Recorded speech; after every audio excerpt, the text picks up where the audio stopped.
Welcome all in one, or all in one, all in all in Sean's View Entertainment right here on YouTube.com. We keep it prolific, consistent, and dedicated. Is Mike Tyson headed to SummerSlam? The baddest man on the planet, Iron Mike Tyson.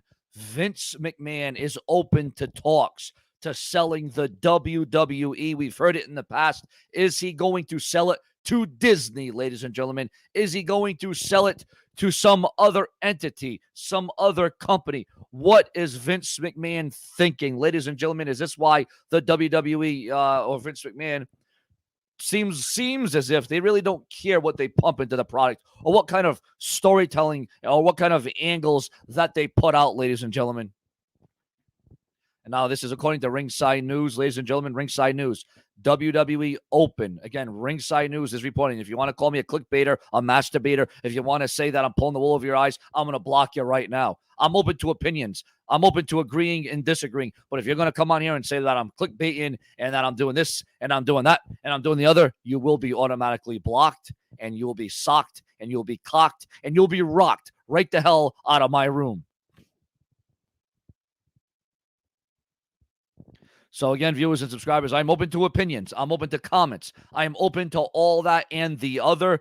But when we go to that level of telling me that I'm a liar, that I am a masturbator, that I'm this, that, and the other, And again, viewers, I just want to welcome and I want to thank everybody that is here in this room right now. I want to welcome and thank everyone who's here. Thank you for coming. And what do you think about Iron Mike Tyson, who was in AEW, by the way, several months ago? What do you think about Iron Mike Tyson? Is he going to be at SummerSlam, ladies and gentlemen? Well, that's the talk on Ringside News. Oh, Sean's he's going to post the source, the link, the website, make it right, make it tight, make it sight, make it fight. I'm going to fight all those idiots that come on here and say that I'm clickbaiting and this, that, and the other.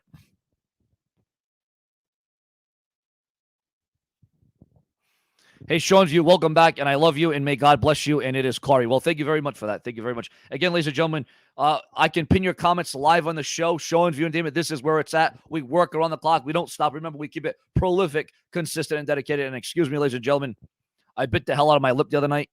I don't know if you can see it right there. So it's kind of hard for me to talk right now, but I'm going to still be here. Make no mistake about it. I have a canker and I bit my lip at the same time. So it's a little bit hard for me to talk. So I might be a little bit misunderstood, but that's okay, ladies and gentlemen. And who should buy the WWE? Who should buy the WWE? Who could do a good job with the WWE?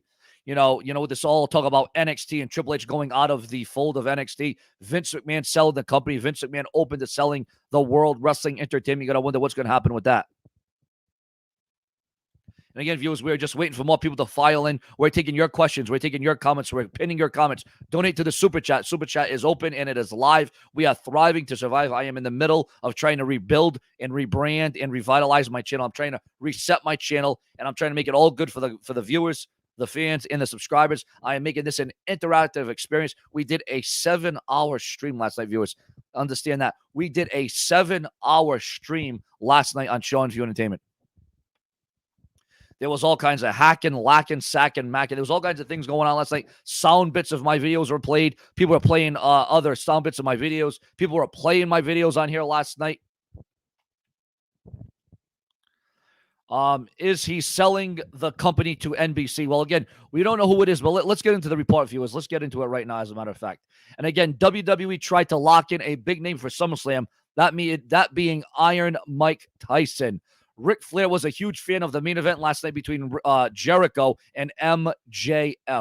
But yes, indeed, ladies and gentlemen, let's get into the report that everybody wants me to talk about, and that's fine. We're going to get to it right now because this is what it's all about.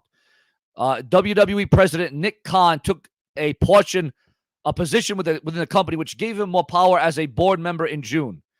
There's been leading the charge to release more superstars. Oh, that's another thing. WWE is going to be releasing more superstars.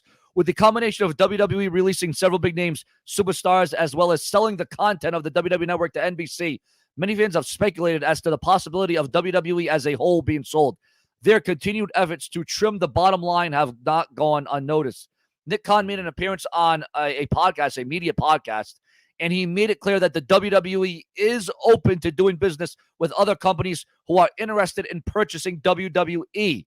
He made it clear that WWE is not actively seeking a buyer for the company, but they're open to talks. Oh my God, you got to wonder, ladies and gentlemen. Will this make the WWE better? Will it make it worse? Will it be the same thing? You got to understand. What do I think about Sting wrestling on TNT again? Well, let me tell you something, Raymond, and thank you very much for your comment. Thank you very much for your messages. Thank you very much for your opinions, viewers. It's all about your comments, all about your opinions. I want to make this as interactive and social. Again, I'm only about a month into making this my full-time job again. I'm only a month into resetting and revitalizing and rejuvenating my channel. So just bear with me, viewers. We're going to get the subscribers in here again. We're going to get the viewers in here again. We're going to do it all for the viewers and all for the subscribers. I think Sting wrestling last night, he was protected because it was a match that went into the crowd. It was a match that was a tornado tag team match. It was a match where Sting looked pretty damn good, in my opinion. At his age, I think Sting still did a good job. And I know people are going to come on here in the IWC, YWC, and they're going to make fun of the fact that there's only 29 people in here. But that's okay, because when you come here in another 6 months to a year, believe me, we're going to be talking about more than 29 people watching in my room. Because you see, the bottom line is it doesn't matter if we have 29 or 9. Because the fact of the matter is, as I've said since day one, I will be here on this website as long as I have one viewer, one subscriber, and one comment. And this is only going to continue to grow. It's only going to continue to get bigger. You got to give it time. You got to give it time. And that's what I got time here on Sean's View Entertainment, because that's how I started on YouTube. I started with one subscriber, and then I slowly built things up. And then I was away for a year in 2020. Now I am back. Now I am here full time. Now I am here all the time, and my videos will be pushed out again, whether you like it or not. It is the slow build to Sean View Entertainment rebuilding my channel. So I think Sting wrestling last night, as long as he only does it once in a while, I think is not a bad thing. And of course, it brings Sting out to new fans that might not know who Sting is all about.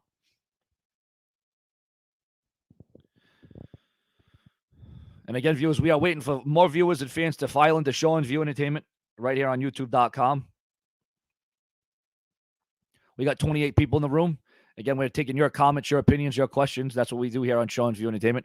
It's all about interaction, viewers. That's what we do here on the show. It's about what you want to see and what you want to know. And who here was notified about this going live, as a matter of fact? And viewers, what do you think about the aspect of WWE trying to get Mike Tyson locked for SummerSlam? But it doesn't look like Mike Tyson will be at SummerSlam at this juncture, at this point of the game. I mean, I guess stranger things have happened, What up there, Kenny? Oh, bro, I can't. Oh, I can't hear you, bro. I can't hear you, my man. All right, hold on. Oh, your mic isn't connected. Your mic isn't connected, man. Yeah, Kenny, you're gonna have to connect your microphone. It's saying it's not connected, my man. So yeah, and again, I was notified. Do you think Donald Trump should buy WWE? Well, that probably wouldn't be a bad idea. That probably would be a good idea. Donald Trump was a great president. Some might say he was a bad president. Some might say he was a mediocre president. I think he did a good job.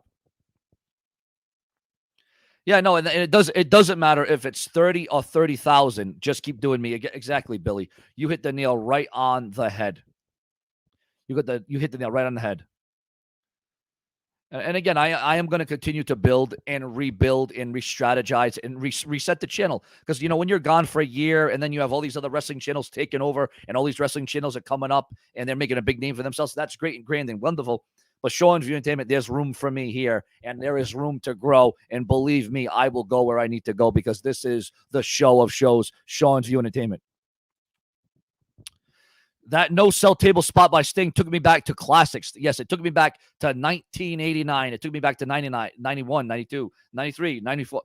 That's the old Stinger. When Sting can get up after something like that, that's when you know Sting has something left in the tank. And that shows you exactly what Sting is all about. Just heard about WWE being sold. Yes, indeed. Yes, indeed. Yes, indeed. Again, for anyone that wants to say that I'm a clickbaiter and I'm just trying to BS you, it's on the websites. It's on the dirt sheets. I've said the stores. I've said the website. It's Ringside News. Insane Clown Posse thinks that CM Punk isn't coming back. Max Frost says that he is Team Cena. Mary Helen Cook is in the room. Do you think the WWE would be better with a new owner, as WWE is crap right now? I think a rich Arab should buy it. Now, I'm sorry, but someone might have to clue me in who the heck is rich Arab. Team Cena or Team Roman? Well, right now, to be honest with you, I am Team Cena.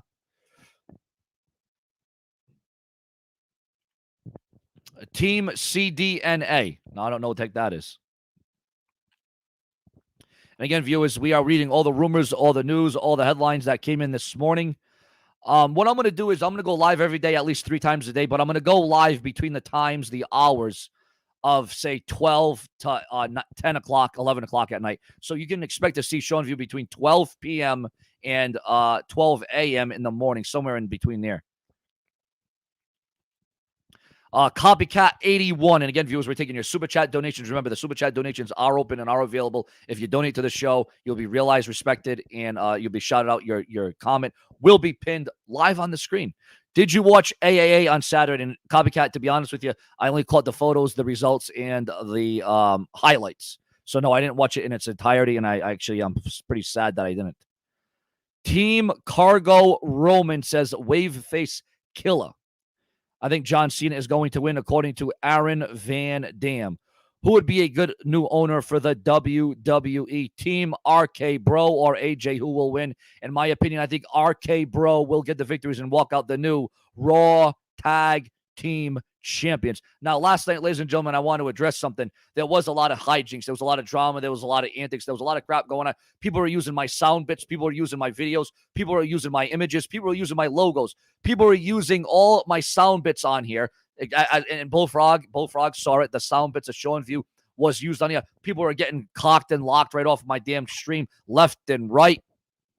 I forgot to shut the stream off last night. Now, everyone heard me do a little laugh.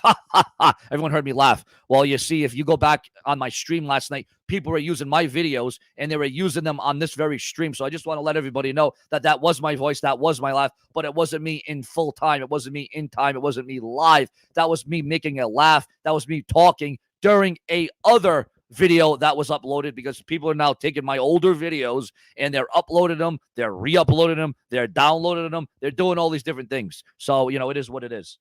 Jeff Bezos. Well, Jeff could definitely buy the WWE. That guy's already a billionaire, as if he already needs any more money. I wish I could just take, $100,000 from him and I'd be all set. What up, Ken? Hey, can you hear me now? Oh, I can hear you a hell of a lot better now, my man. I got some breaking news regarding Paul White. Oh, what's going on? Paul White's going to have his first match on AEW. Oh, at the All Out September 5th. Against QT Marshall is his opponent. Really? They announced it last night via Dynamite. So it's good. And that's going to be on September. What is it? The 2nd, is it? September 5th, the day before my birthday. Oh, that's right. The date. Well, what a special treat. That is the Big Show back in action. And bro, what did you think about that? Are you excited about the Big Show being back or what? Yeah, definitely. As long as he does it safely, don't wrestle a whole lot. Yeah. I'd be happy to see him. No, I think it should be one for the ages. Is there any more news you got, my man? Also, remember that former knockout Kiera Hogan? Yeah. She's going to be wrestling on Rampage this coming Friday. Oh, really? That's going to be, well, there you go. So that'll be, what, the debut? No, they already had the debut for Rampage. They had it last, it last Friday. Well, what's her name? The Hogan girl. She's gonna, is that going to be her debut? Yeah, it's going to be her debut. She's going head up with Jade Cargill. Oh, yes. That I did see. Yes. No, that should be a lot of momentum there. And hold on one second, my man. Michael Sanchez on the show. Yes. Fucking yes. Let's go. Sean. How you doing, my man? What up, bro? My man, I called you yesterday. I was, fanboying, but now I'm touching the ground now. Touching the ground. I came down from the sky, from the clouds. Like I said, bro, I'm a big fan of yours, dude. I used to love your fucking shit. I'm sorry, but I just keep fanboying every That's all right. goddamn time. It's when all I right, think my about man. like 6 years ago, 10 years ago, I'm like, man, this guy, like, he used to go with the whole, they took my kid, you know, remember all that?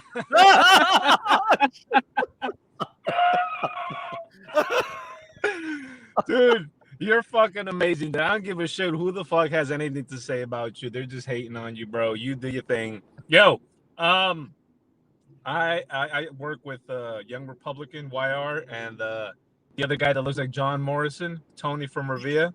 Yeah. Look, man, we would love to have an interview with you, dude. Even if you want it to be recorded, as much we love live shit. So if we could have you live, that'd be great. If we could do it recorded to make you comfortable, whatever you want to do, we just want to have you on our channel. That'd be awesome, bro. It's called So you work with YR program. So you work with those two at what, every day? You guys do a show on YouTube or what? Yeah. Most of the time, you know, we're just shooting the shit, talking whether sports. The one guy loves to smoke weed. We do news. Now we're doing wrestling. You name. Oh, fuck. Hello. Oh yeah, no, yeah, you were breaking out. Yeah. I see you now. I'm sorry, fucking Young Republicans calling me right now. Yeah, man. No, we do all of that, bro. Now, what day would you be? I mean, I'm open. I'm open like any day, so I don't know which. What day would you be open to doing an interview, my man? And what? Just you'd have to give me a link or something, or like a message or something.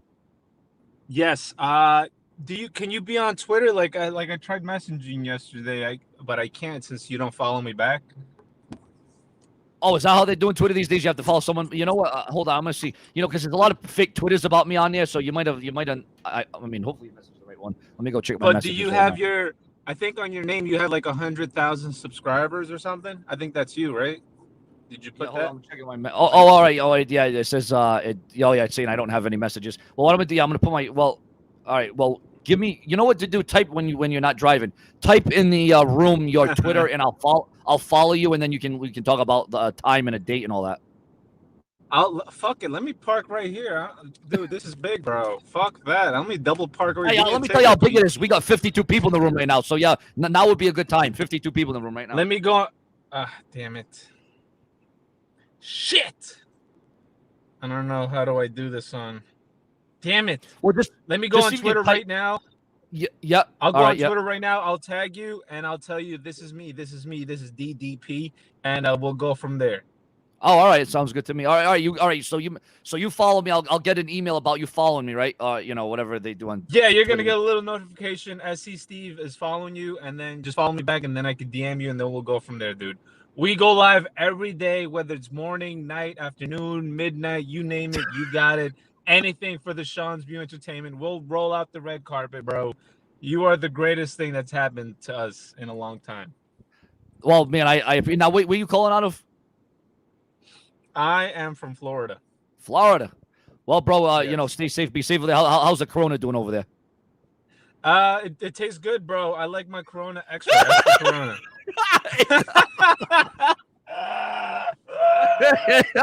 There we go. Actually, after that, I might need a Corona after what you just said. Yes, yeah. No, but I drink Trulies, to be honest. But look, man, I'm gonna let you go. You're this is big, bro. Don't look. I'm gonna be straight up with you. We do like to bust balls, but nothing like bad, bro. I come from the heart. Bro, I know so much about you, like from the past, like, and I can't believe that you're finally going live, bro. This is amazing. I love it. Yeah, well, on my return a month ago, I said I was going to be full time all the time. I'm rebuilding the channel back up, and I'm getting this thing back up to where it was, and that's exactly what I'm going to do on Sean's View Entertainment. Yes. And I did. Yeah, you're right, bro. I listen. Everyone likes to bust balls, say copies people. As long as it's all in fun and games, it's fine. As long as because I already got like 5 messages. Someone, don't join those guys. Oh, they're bad news. They're just going to try to make you look bad. They're going to spin it. No. They're going to do this, that, and the other. I mean, again, as long as I get a good vibe off you guys, and I'm hoping I'm right. Because I've been wrong before where people, they had me on and then they made me look like a freaking idiot. But you know what? I know now what to look for because, you see, that was back then. Exactly. Now this is now. You know what I'm saying? But it seems like you guys are being real and legit, you know? No, we really are, dude. We really are. We've learned from our mistakes and we wish not to do anything like go down those roads. And, man, this is awesome, bro. I'm going to tweet you right now. And, all right, yes. At the end of the day, you could be your own judge. Let you yourself be the own judge. Exactly. Go from there. Exactly. You know, and it's about my audience too, but it's also about what I see and what I feel. And right now, I feel like this is, you know, a good direction to go in. I love it, bro. I'm gonna tweet you right now, dude. All right. You stay safe, bro. One question. Sure. I remember at one point you had a whole beard. Are you ever gonna go back to those days? Oh yeah, bro. This thing grows in like 3 weeks, bro. This thing it's ridiculous. It grows so fast. Like, it's out of control. Well, there was one point when I was in and out of your channel because I stopped watching wrestling, and I'm like, oh my god, this guy came out with a whole beard. What the fuck? No, it's ridiculous at the rate that it goes in. But yeah, no, this thing, I just shaved this thing 2 days ago, and it's already starting to. I can't. It's ridiculous. Jesus. I'm envious. But yeah, no, bro, tweet me on YouTube, bro. Yep, no, thank you so much, my man. Right now, dude, literally right now. All right, bro. Much love, and we'll talk about that interview. Thank you so much, my man. Thank you, brother. And now, ladies and gentlemen, we are going to take you over to what I think is really the greatest thing that's happened to Sean View in a long time. One of the greatest things. Ladies and gentlemen, we are going to now take it over to the man himself, the man behind Sean's View Entertainment. And there he is. How you doing, my brother? Brother Sean. Doing pretty damn good. How we feeling, man? How we feeling? Last night, great stream, brother. Yeah, I know we got 51 people in the room, bro. And I'll tell you what, I just took a nap. I took I just got up about a half an hour ago. So yeah, we're here live. Look at that. Absolutely, absolutely, man. I appreciate you throwing me on, man. And hey, man, maybe this was a match made in heaven, because you know what I found out about you yesterday that I didn't know, Sean's View, Shawnee boy. You're from Boston, so ain't I. Wait, so you are too? Yeah, bro. My name, you know, I go as Tony from Rivera or Stony Tony, but Tony from Revere, Massachusetts, bro. I'm right on the East Coast, bro. Well, when I saw the Revere, I'm like, is he really? Does that mean for? But I guess it does. Yeah, absolutely. Oh, really? So you're not that far from me at all. You're not far at all. Not at all, man. I used to get some ink down there in the Fall River, there, you know, that area down there. Yeah. Absolutely. A lot of good artists down there that do tattoos. But that's one good thing that this area is known for is their tattoo artists for sure. Yeah, and you know what? I'm like, dude, I get along with this guy. I feel like I understand his vibe. I'm like, there's something about it. I can't put a thing on it. I don't know why I get along with him so well, and it's because you're from my area, bro. It's 100%. That's why we clicked. That's why we're on the same page with this, you know. Absolutely. So let's get into a few things if we can. So I heard you say the title, you know, WWE selling the company. Now, is this speculation? This is on Ringside News for those of the people that like to say I'm clickbaiting them. It's on Ringside News. WWE is in talks. They don't want to sell the company at this minute, but they are in talks to sell the company for sure. Now we know, and we talked about this. If you listened yesterday to the a few times, I think we touched on this where I said, listen, WWE, it's like we woke up in 2 years ago. We never thought this would happen. Where we're at a point now where AEW and WWE, they're neck and neck. When wrestlers come out, you know, and they finish up there, whatever, you know, doing a couple weeks in training and all that, and they go, you know, where do I want to go? AEW is right there now. It never used to be like that a couple of years ago. You know what I'm saying? WWE was the pinnacle. And in my opinion, it's healthy competition. It's not bad competition, you know, because this is going to raise the WWE, because right now they're stuck in a mediocre state. And maybe it is because the WWE are selling the company and they don't give a damn what kind of content they push out, because they look at it as, well, whoever takes it's going to, you know, maybe ride this thing into the sunset. I don't know. But what I do know is that, you know, AEW is killing it. The WWE, it's almost like it's in circa 96 mode. They can't find themselves. They don't have the characters. They don't have the storylines. And they certainly don't have the writers. Yeah, how they're doing. And we talked about this yesterday. I think they're going to need to do a hard reset, just like they did in 96 when they found Stone Cold, when they found The Rock, when they found these guys. You know, WWE now is getting rid of the characters, these one kind of gimmick characters, i.e. Bray Wyatt, all the guys that kind of do one thing. They want these guys that they can throw them in tag teams. They can do this, they can do that. These guys that can mold and fit to what the WWE wants, not what the character is. They don't want one-trick ponies. Yeah. They don't want guys coming out saying, like they used to, Sean, going, this is my character, you know, this is what I can do. They want, you know, the WWE saying, this is what we want you to do. Yeah. And if you know what I'm saying, AEW is a little different. I think they have a little more leniency and freelance with their character. They can work a little bit on it. Max Frost in the chat says, "What's up, YR?" A lot of you guys in the chat from last night. Hopefully, we got a few subs from that night, and we can continue to get people on board that are passionate about wrestling, but they understand that your passion for wrestling is what makes this a little different. There's guys on YouTube that do this. We say that all day. There's guys that can do this, but you got something a little different about you, Shawnee boy. The passion in you, I don't know. People can relate to you, and you're easygoing. I think it's a mixture of that, man. That you can see the numbers don't lie, bro. Yeah, and again, I can go live anytime of the day, especially when you got a breaking news like this with, the WWE selling the company, and Mm-hmm. everyone's talking about Disney, taking it, or maybe the UFC owner taking it. Dana White. Absolutely. WWE could change, just like that overnight. I mean, depending on who the hell, when they're selling it, who they're selling it to, what they're going to do with it. What the dynamic's going to be. There's so many variables that goes into this. And would you put it past WWE for 1 second if you heard WWE is sold to Disney? I would say, we saw this coming. When it happens, we're going to say we saw this coming, because you can already see it. You can already see the things lining up and telling that's what they want to do. Triple H, he said it. He doesn't want no part in running WWE. After the debacle of what Vince McMahon did to NXT and ruined Triple H's roster, every guy that he worked hard to bring into the WWE and bring him to the next level, once he gave him to Vince and said, all right, I built up all these guys, Keith Lee, Matt Riddle, et cetera, et cetera. Here you go, Vince, take them over. What does Vince do to him? Buries him. Yep.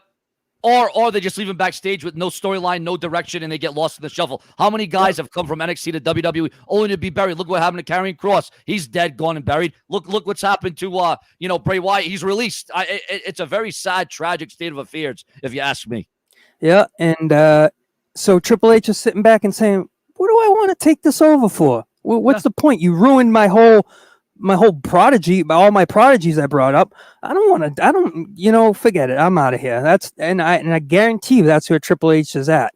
I don't think he wants any part of it. There's somewhere where you got to draw a line, and I think the line has been crossed and the line has been drawn. And it's almost like there's no return now, because I heard a report, a rumor, whatever you want to call it, that Triple H he pretty much doesn't want to be in that power of position anymore because of what's happened with the company. Because no matter what Triple H says or does or has lined up, Vince McMahon's right there, and it's already happening. NXT is no longer going to be on live; it's going to be all tape shows. So everyone's already going to get the results. So it's going to be a tape show again. Why would you want to go back to that? They're killing their own creation. It's like back in 2002, Vince McMahon said, "I'm going to inject a lethal dose of poison." Well, he's literally killing his own company right before our very eyes. It took over 20 years, but he's doing it. Absolutely. And, it's funny because all these things are happening, and Vince McMahon, what is the 85 now? I mean, the guy just never dies. Well, that's that's one thing I gotta say about Vince. The guy doesn't believe in a day off. I gotta be honest. Vince McMahon is one of the hardest workers going today, tomorrow, the past, the present, the future. There's no doubt about that. I'm not questioning the guy's work ethic. The guy's always in the gym. The guy's always on the creative team. The guy's always thinking. He's always doing. But I think it's catching up to him a little bit. I think it's really catching up to him, to be honest. Yeah, I mean, you could see that some of the things he's been doing. Okay, that's a Vince McMahon move. We've seen that done 25 years ago. You know what I mean? Everything that he's doing, you see it come out and say, okay, well, yeah, Vince McMahon. Yeah, we've seen that 25 years when he did this. We've seen that 20 years ago with Shane McMahon, and the same thing with Stone Cold. They're just doing it with another guy. We've seen it all. So I think at this point, the writers in WWE, and you could see this, is AEW, it feels like it's a little more for the boys. Like the boys are writing the thing. It feels like there's not a lot of wresters. It's not the same. It's more organic. It's more natural is what it is. And not only that, Sean, but when a wrestler loses a match in a couple weeks, it's not thrown out the window. Yeah. In WWE, they got people losing cash-ins, people losing belts, and they say act like it never happened 2 weeks ago. Yeah, like we're supposed to just forget that happened. Like WWE taking us as if we're like babies or something. I don't know. You know. And speaking of that, real quick, Sean, we got the 60, baby. we got 66 people in the room. This is Look I'm at telling that. you, it's growing. See? It's growing. See the mass duo right here, 66. You know, we'll get 70 in here, and we appreciate you guys for hanging out with us on this little. And bro, I don't know if you have social. Bro, you can share it too on your end too on Twitter, Facebook, whatever you have, bro. If you have it, absolutely. I will indeed do that. Twitter.com/Tony from Revere. We will do that, and look, here's the thing, man. We said this time and time again about AEW and WWE. Does it feel like to you, Sean, that like WWE Raw is PG-13 and SmackDown they're trying to make it more PG-14? G-rated. Raw. No, like they're switching it. Like I feel like SmackDown they're trying to go over the line, as we've seen with the Roman Reigns and John Cena kind of thing that's going on with them, which I'm kind of interested in. Oh no, believe it or not. You know, SmackDown, you know, back in the day, it was Raw that was over SmackDown, right? Yeah. Now, 10 years later, 15 years later, whatever it is, you think now, I do feel like it's SmackDown over Raw, and Raw's become the kids' show. It's almost like, I don't know if you remember WWE Saturday Morning Slam. It's almost turned into that. Yeah. And it's just match after match. No progress. No putting the stories together. You know, no. Here's my thing. If you're watching Monday Night Raw, you're watching 3 hours of Raw. That's asking a lot for wrestling fans. If you're going to give 3 hours, you better give a damn good show every single week. And what I ask, and this is all I ask, that you string together the storylines, the plots, and the angles from 1 hour to the next. What do? You see someone like, the WWE champion Lashley. You see him one time, it's done. You see Goldberg once, it's done. You should string them through from 1 hour to the next. That's what they did in the Attitude Era. That's what Vince Russo did. The great Vince Russo. I don't care whatever. Oh, he put a WCW out of business. No. Vince Russo, in my opinion, the greatest mind in professional wrestling. And I don't know why they can't go back and use what he did. And, you know, the groundwork that he laid for what they did. But nope, they can't do that. We show one guy one time, and that's the end of it. You see Goldberg once, you're not going to see him again throughout the entire show.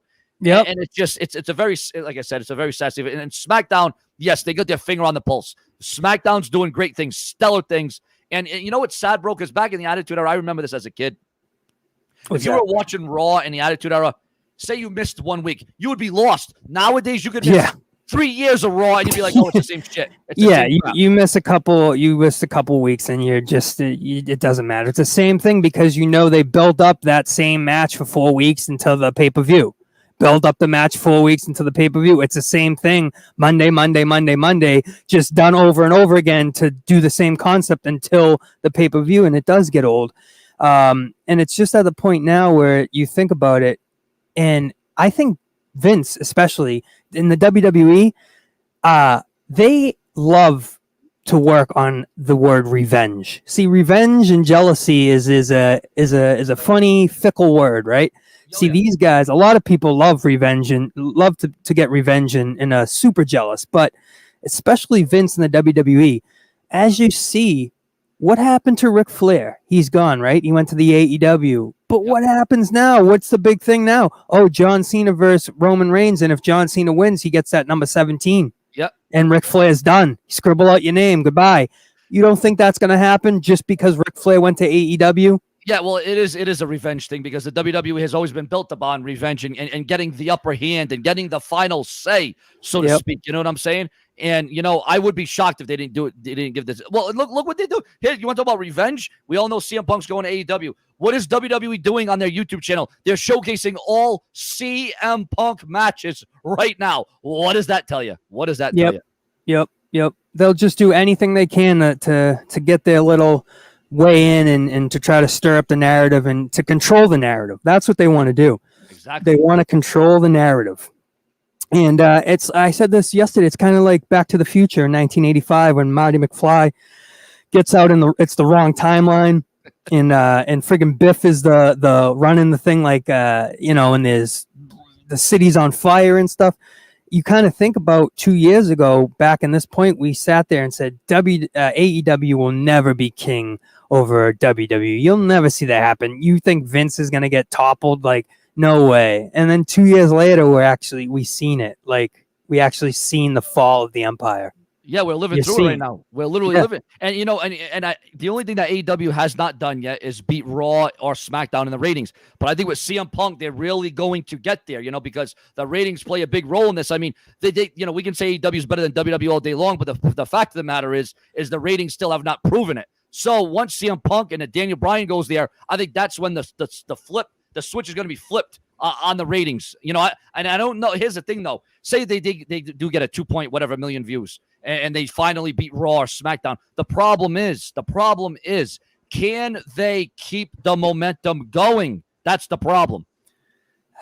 That's one thing that's going to be have to be discussed. But hey, listen, let's just give them the credit now. They're getting over the million now. You know, for a couple weeks in a row, they've hit the million.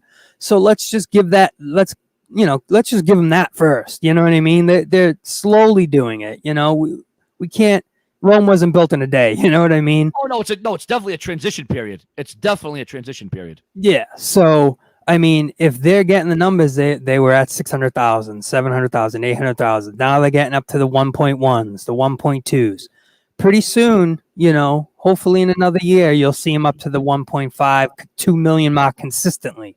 Very well could happen. No, and again, like I said, the WWE, I would like to think that they're also in a transition period with all these guys being released and fired, fined, what have you. And then, you know, these guys from NXT coming up.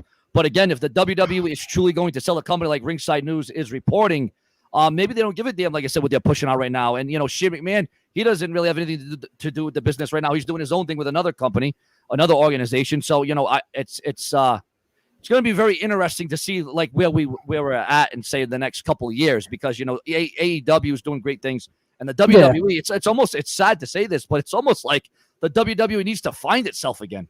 Well, you know, it's funny, speaking about the releases, I have here just a little list of the 2020, 2021 WWE releases. Let me just show you my phone, okay? And just show you all the names. Just look at that. If it comes in clear, I mean, there's got to be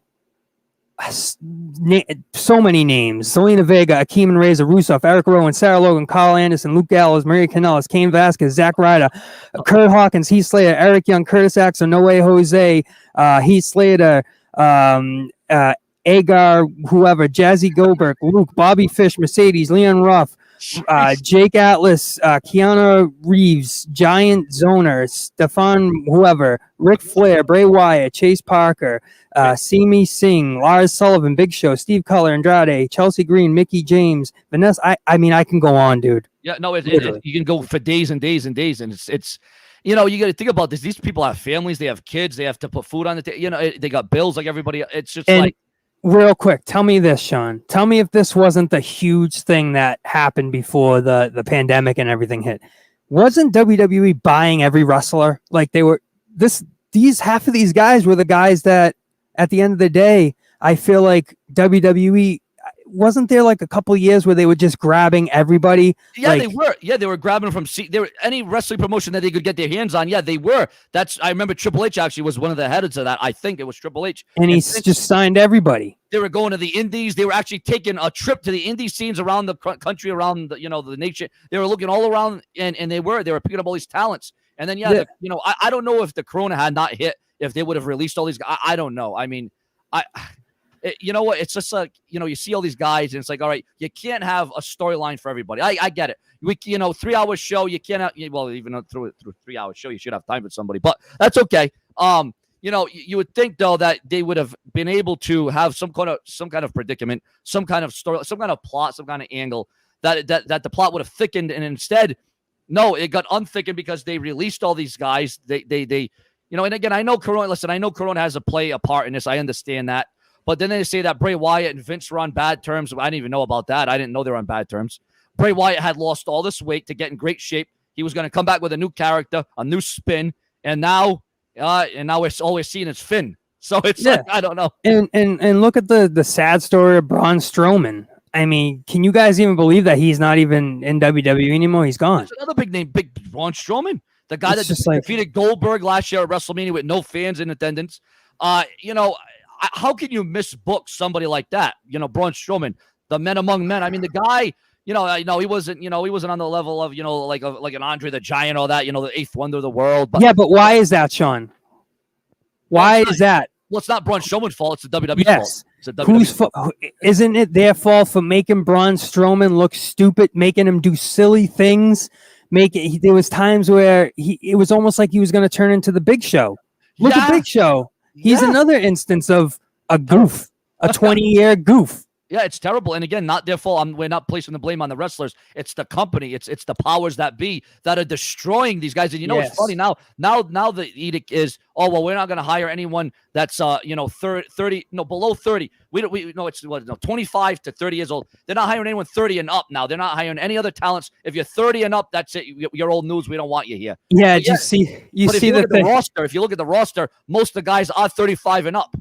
Yeah, they're all And did you see? I forget what it was on AEW. I think it was what's his name? The guy. He's an older guy in AEW, but he's funny and he's big, but he does like backflips and stuff. I forget his name. He's a bigger guy. He's like 6'3", 6'4", and he's an older guy. But he I know who you're talking about. Chat, help us out. Who's the hell? He's a funny guy, and he's in AEW. But he did the thing where he pretended he was Vince, and he went up and Brody Lee, the guy that died. Yeah, no, not Brody Lee though. It's another guy that pretended. Obviously, Brody Lee did a whole skit where he pretended he was Vince, which was unbelievable. I mean, can we just talk about that for a second? Brody Lee, just unreal where that character could have went in the development, and everybody just knew those backhand disses at Vince were just hilarious. No, it was. His talent was showing through. That's the thing I like about AEW. They're not watering these guys down. They're letting them be an extension of themselves. Yeah. I forget who it was though. Is it Captain Cappy something? I can't remember his name. But come on, chat, help us out. He went up to every guy and said, "How tall are you?" And the guy was like 5'11", and he was like, and he walked over, and then he's like, "How much do you weigh?" And the guy's like 199. And he's like, "You're up." And then he went to the next guy, and he's like, "How tall are you?" "Yeah, I'm 5'11". And then some dude was bringing him a box, and he was like tall. He was like, "Hold on a second." He was like some UPS guy. He's like, "How tall are you?" And the guy was like 6'4". He's like, "How much do you weigh?" He's like 260. He's like, "My God." He's like, "Do you play sports?" He's like, "Yeah, I play a little football." He's like, "Perfect." No, you're hired. You know what I mean? I know exactly what you're talking about. I can't think of the name right now. It's terrible. It's just funny how that's really how they are, and it's sad. And AEW, I'm glad that they broke that kind of narrative of you have to be this tall and this much weight, because there's a lot of small guys in AEW, and they still put on an unbelievable show. It is stellar. And the only thing that I mean, and that was great that AEW did that. I just wish they wouldn't focus so much time talking about WWE and bringing up WWE, because at this point they don't need to do that because they're doing their own thing. They don't have to. That's what WCW did, and that's one of their downfalls. They kept going back to WWE, and the NWO, and they just so many versions of the NWO before it's like, all right, it's dead and gone. Yeah, you heard. You definitely heard the rumblings but that's gonna happen, and who cares if they can throw shots? I mean, they've waited 20 years for this opportunity. You know what I mean? Some of these guys. Someone saying in the room it's QT Marshall that did that. Yes, that's his name, QT Marshall. Thank you, chat. Thank you, chat. That's what his name. I was like QT Captain. I said Captain something, but yes, he definitely did a unbelievable rendition of Vince McMahon. No, that was incredible. That was must-see TV. That's what I wish we would get with WWE. Must-see TV. Yes, and there's and the main thing is though about AEW in general is the audience. The audience that comes in there is passionate. They want to prove to everybody that they're a better audience than WWE. That's what they want. When they're in the house, when they're getting rowdy, they just go off. Like the Chris Jericho song when he came out. Chris Jericho didn't even play his music, dude. That was crazy. He comes in, he goes. He comes in with not even piano, nothing. This guy just comes in with people singing his song. I mean, that's confidence. Oh my know? God! I mean, I can't remember. I mean, has there ever been a time that someone else? I mean, besides like the Sandman and ECW, has there ever been a time where somebody sang someone else's theme song like that? Yeah, You know? I don't think so, And man. actually, it is different from the Sandman and ECW because they played the Sandman's music. They didn't even play Jericho's music. These people, the fans, knew the lyrics. They knew the lyrics from the beginning all the way to the end. It was incredible. Yeah, it really is. I'm just not sure what's more incredible. Is it listening that way or listening to them sing with the song too? Because I like it that way. Well, yeah, no, I think you know that's why they did that whole gimmick. Oh well, no music, no entrance, no nothing, and that's why they knew the AEW fans, the AEW faithful, they knew that they were going to sing that damn song. Yeah. I didn't think it was going to be that good. I thought they were going to forget some lines. I thought they were going to forget some lyrics. Yeah, but no. It's like it's crazy though because it's like he comes out and it's just like a intro from like a video game. The way he walks slow and like straight like a heel, just looking around, and people are singing his song, and it's just like it's great. It's great that I could only imagine what Jericho was feeling at that moment. You know. Yeah, he was. He definitely had everybody in there had some goosebumps. I think it's the same. Like a lot of people got goosebumps when somebody like the Undertaker. I remember when Bray Wyatt was wrestling the Undertaker, and you listen to his music, and everybody's standing in the ring, and they literally have goosebumps as you know the music comes in. No. I'll tell you what. It is a mind-numbing thing when you see the Undertaker walk down to the ring, knowing that you're going to face the man that has been there for well over 15 years. You know what I'm saying? But it's crazy how we're getting at a point now where Chris Jericho's theme, it's becoming that popular where it's just taking its own kind of, it's taking over, you know, it's own life now. It's really, it's its own attraction inside the attraction. Like, oh guys, you got to wait. You got listen, look, like everybody knows when Chris Jericho, all right guys, listen, watch how crazy this is when he comes out. Everybody's going to sing his song. Watch, listen to this. You know what I mean? That's cool. You know, from all the characters that we have seen throughout history, I got to say, even over the Undertaker at this point, I think Jericho is the most reinvented superstar we've ever seen in history. The guy has reinvented himself through WCW, ECW, WWE, AEW. I mean, the guy, as every time, he never stayed with the same character. Remember that one year he came on Raw and he didn't say a word, not one word, and then he went right backstage again, and the fans were still eating it up. It was crazy.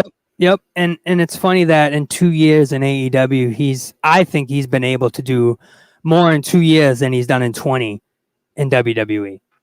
I think so. You know, what Chris Jericho's been able to do in AEW in the last 2 years. He's been able to capitalize on that big time. You know what I'm saying? Because again, these guys are not watered down. They're not told, you know, maybe they get bullet points, but then, rehearse this promo. Make sure you remember that. Remember you say this. No, Jericho's being this is probably the most organic Chris Jericho you'll ever see. Absolutely. I agree. And, just like Friday is going to be a crazy, a day, a night. We're going to have the AEW pay-per-view, and also Smackdown will be on as well. And isn't there one more thing that's on? Isn't it 3 things, or is it just Smackdown and AEW on Friday? I think Friday night, I think it's just SmackDown. Oh, and then we got Saturday. We got SummerSlam. SummerSlam Saturday, yeah. So it's all, and then Sunday you got NXT. So this is going to be a major 4 days coming up here. Absolutely. So make sure everybody sticks with us through the next couple of days. Make sure to pushing out hit the bell. Hit the bell. Shade it in for the notification. Subscribe to Sean's View, and make sure you're with us for all the news. And because he's right up on it, man, and so am I.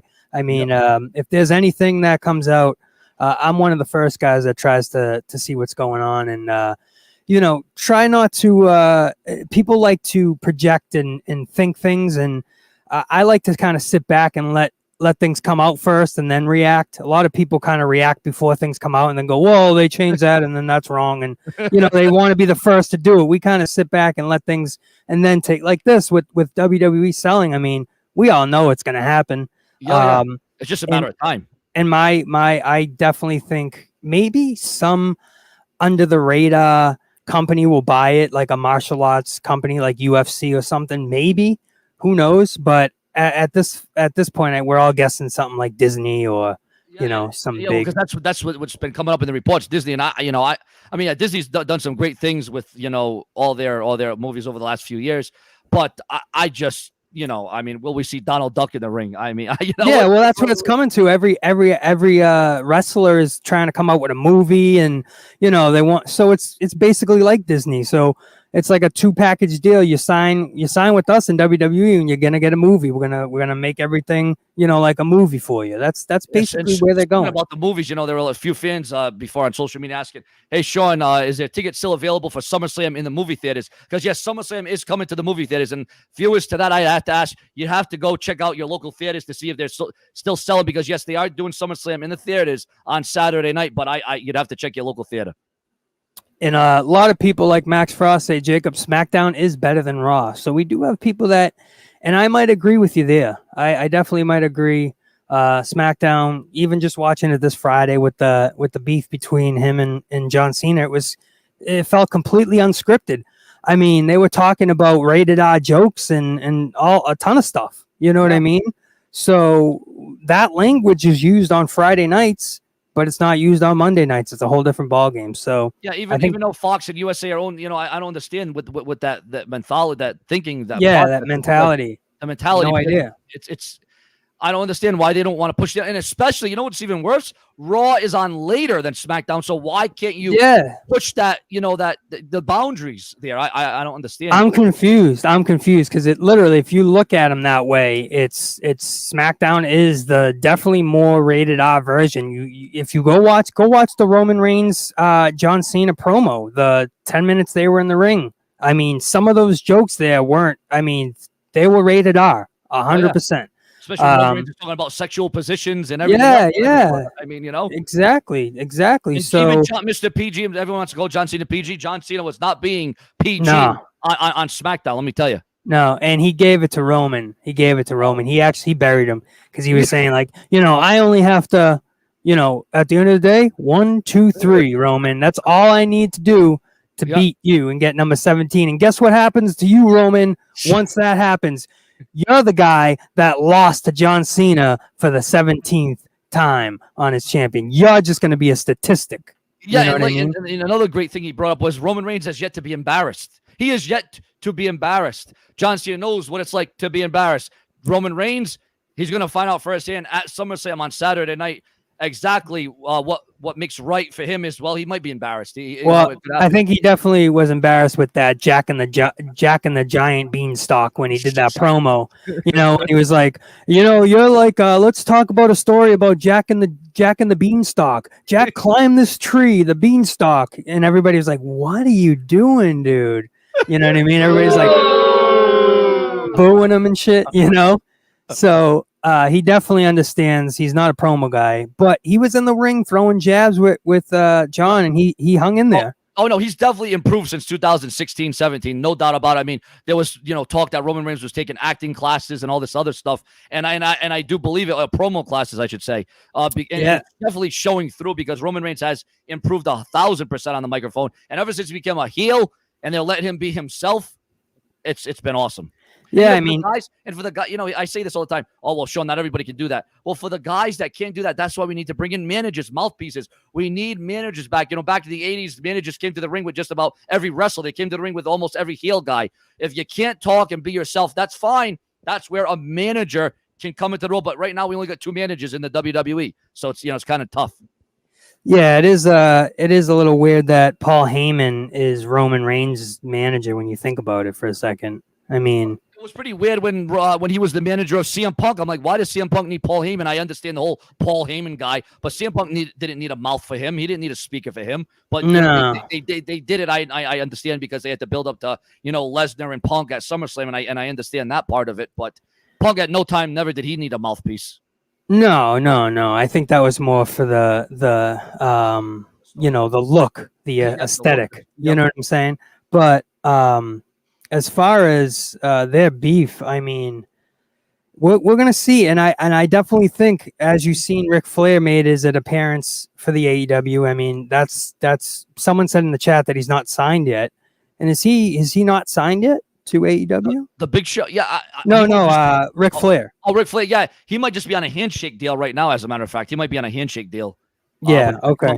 Which could prove to be, you know, more important down the line if he does, sign, because Ric Flair could be a good manager. You talk about managers. See, that's another good thing that AEW is doing, right? They got a few managers in that company. So that's another good thing they're doing. Yep. And let's see that beef. Around here thinking that this is your show. There's the beef right there. Thinking that we all have to play by your rules. This is Roman Thinking that and this John. is your company. Everybody knows it belongs to them. Okay. Yeah, I know how you feel. You want to throw up in your mouth a little bit because you're sick about that, because you're so far above everyone else. That's why I'm back, dude. I'm the only one that can shut you up. Yeah. Because you see, the WWE has been pushing you for a decade now. Failure after failure after failure after failure. And you're still here because you're the best chance they got. And you built such a layer of protection over yourself that no other WWE superstar even has a chance in there with you. That's where I come in.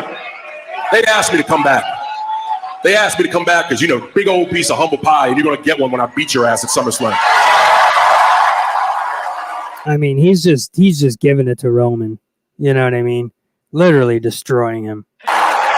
Yeah, he did. He really did. And John Cena, he knows how to control an audience. John Cena's been in such territories like ECW that one year. I mean, it was just, he handled it. He was able to overcome the odds and, rise above hate, as John Cena says. He was able to control the narrative, and, nobody control an audience better than John Cena can. And Roman Reigns, I think he's still in that transition period of still getting used to this, to be honest. And again, he's improved. Definitely. He's better on the mic, but he's still getting used to it. He's agreed to it right here. I think he said something like, my promo skills, I can't talk. He said something. Let's listen. I'm not like you.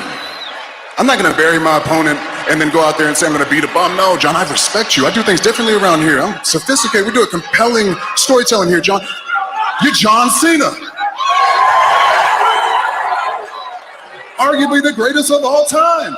So this is how they do it. They build each other up a little bit. Oh, you're John Cena. You're the best. And John Cena goes, Roman, you're the best. So they're building each other up just to break each other down. You see how it goes? Underappreciated. Not enough respect on this man's name. You've done things that nobody else has ever done before. On the cusp of 17-time world heavyweight champion, nobody else can say that. It's incredible, man. You're the best. Mount Rushmore WWE, you might take every slot. I'm just proud to say that I could beat John Cena. That's how good you are. You're even good enough to juggle Hollywood and WWE at the same time. I mean, for goodness sake. We don't have enough time on Smackdown to promote all your movies. Hey, you got like 4 movies out right now, John? Unbelievable. You're good, man. Your career says it. It's on the wall. You're good enough to stand in this ring and verbally joust with anybody. That's not my game, man. You're good enough to main event SummerSlam with the Tribal Chief. Yeah, see, that's not your game, Roman. You're trying to spar with John, and it's just not going to happen, bro. You can't. No, it's tough to do that, and I challenge anybody. I mean, if Roman Reigns, and he's trying his best, but he's not to the level of John Cena yet. He might be there. He might be Hall of Fame status, but John Cena's Hall of Fame status. He should be in the Hall of Fame right now, as a matter of fact. Yeah, and you see, so Roman goes at him, and then John just buries him. So take us home, kid. Haven't been embarrassed. You've been protected. Like you just said, Sean, he's going to embarrass him. He just said, you haven't been embarrassed yet. This pretty face, those giant bars of soap you got for teeth. Oh. Giant bars of soap. Buried him on the teeth. You've been protected, Roman. You've been protected by the Shield. Hell, you almost ruined Seth Rollins. You ran Dean Ambrose out of WWE. You've had Whoa, right there. He puts the microphone down and he lets that go. He lets the audience take that for a little bit. And what about when he did the whole CM Punk reference? I'll blow a kiss to you, and I'll run right out of Allegiant Stadium. Yeah. I mean, look, he's throwing shots, bro. You injured Seth Rollins. You ran Dean Ambrose out. I mean, you're telling me this is scripted? I don't think Vince McMahon would allow that. He doesn't even want Dean Ambrose's name brought up. You know what I mean? So no, I don't think. Well, and then I read the report that Vince McMahon was actually satisfied with how much Cena and Roman pushed the envelope. He was actually a fan of it, so I'm shocked that Vince McMahon was all for that. I'm telling you, after this promo, I am a fan of it, and just watch how John Cena just buries him. 10 whole years, 5 WrestleMania main events, Paul Heyman in your corner, 2 lackeys to do your dirty work, the protection of the system, and it still isn't working. You need to be embarrassed. You people want a compelling story at SummerSlam, right? You people want to be at the edge of your seat, wanting to know what's going to happen. You are right about so much. SummerSlam will be compelling. I will go to a Hollywood movie set, and you will smash me. But he knows better than anybody how much punishment I can take and never quit. I've been against the odds my whole freaking life. I built Suplex City, and all I need to do is just... All right, let's just cut it there. John, you haven't been at odds against your whole life. You were born in West Newbury, okay, Massachusetts, which me and Shawnee Boy are both Massachusetts natives, and we live here, so we know how rich West Newbury is. Okay, you weren't brought up on the mean streets of Dorchester. You grew up in West Newbury, bro. Probably hang in there in Massachusetts. Yeah. 2, 3, and you're the biggest failure in WWE history. You have to shine. You have to smash and bash and overachieve. All I need is 1, 2, 3, and you're the answer to a trivia question. Who did John Cena beat to become 17-time champion? Blah, blah, blah. You're going to show up all full of yourself like you normally do and put on a hell of a show. I'm just going to hang in there for 1, 2, 3.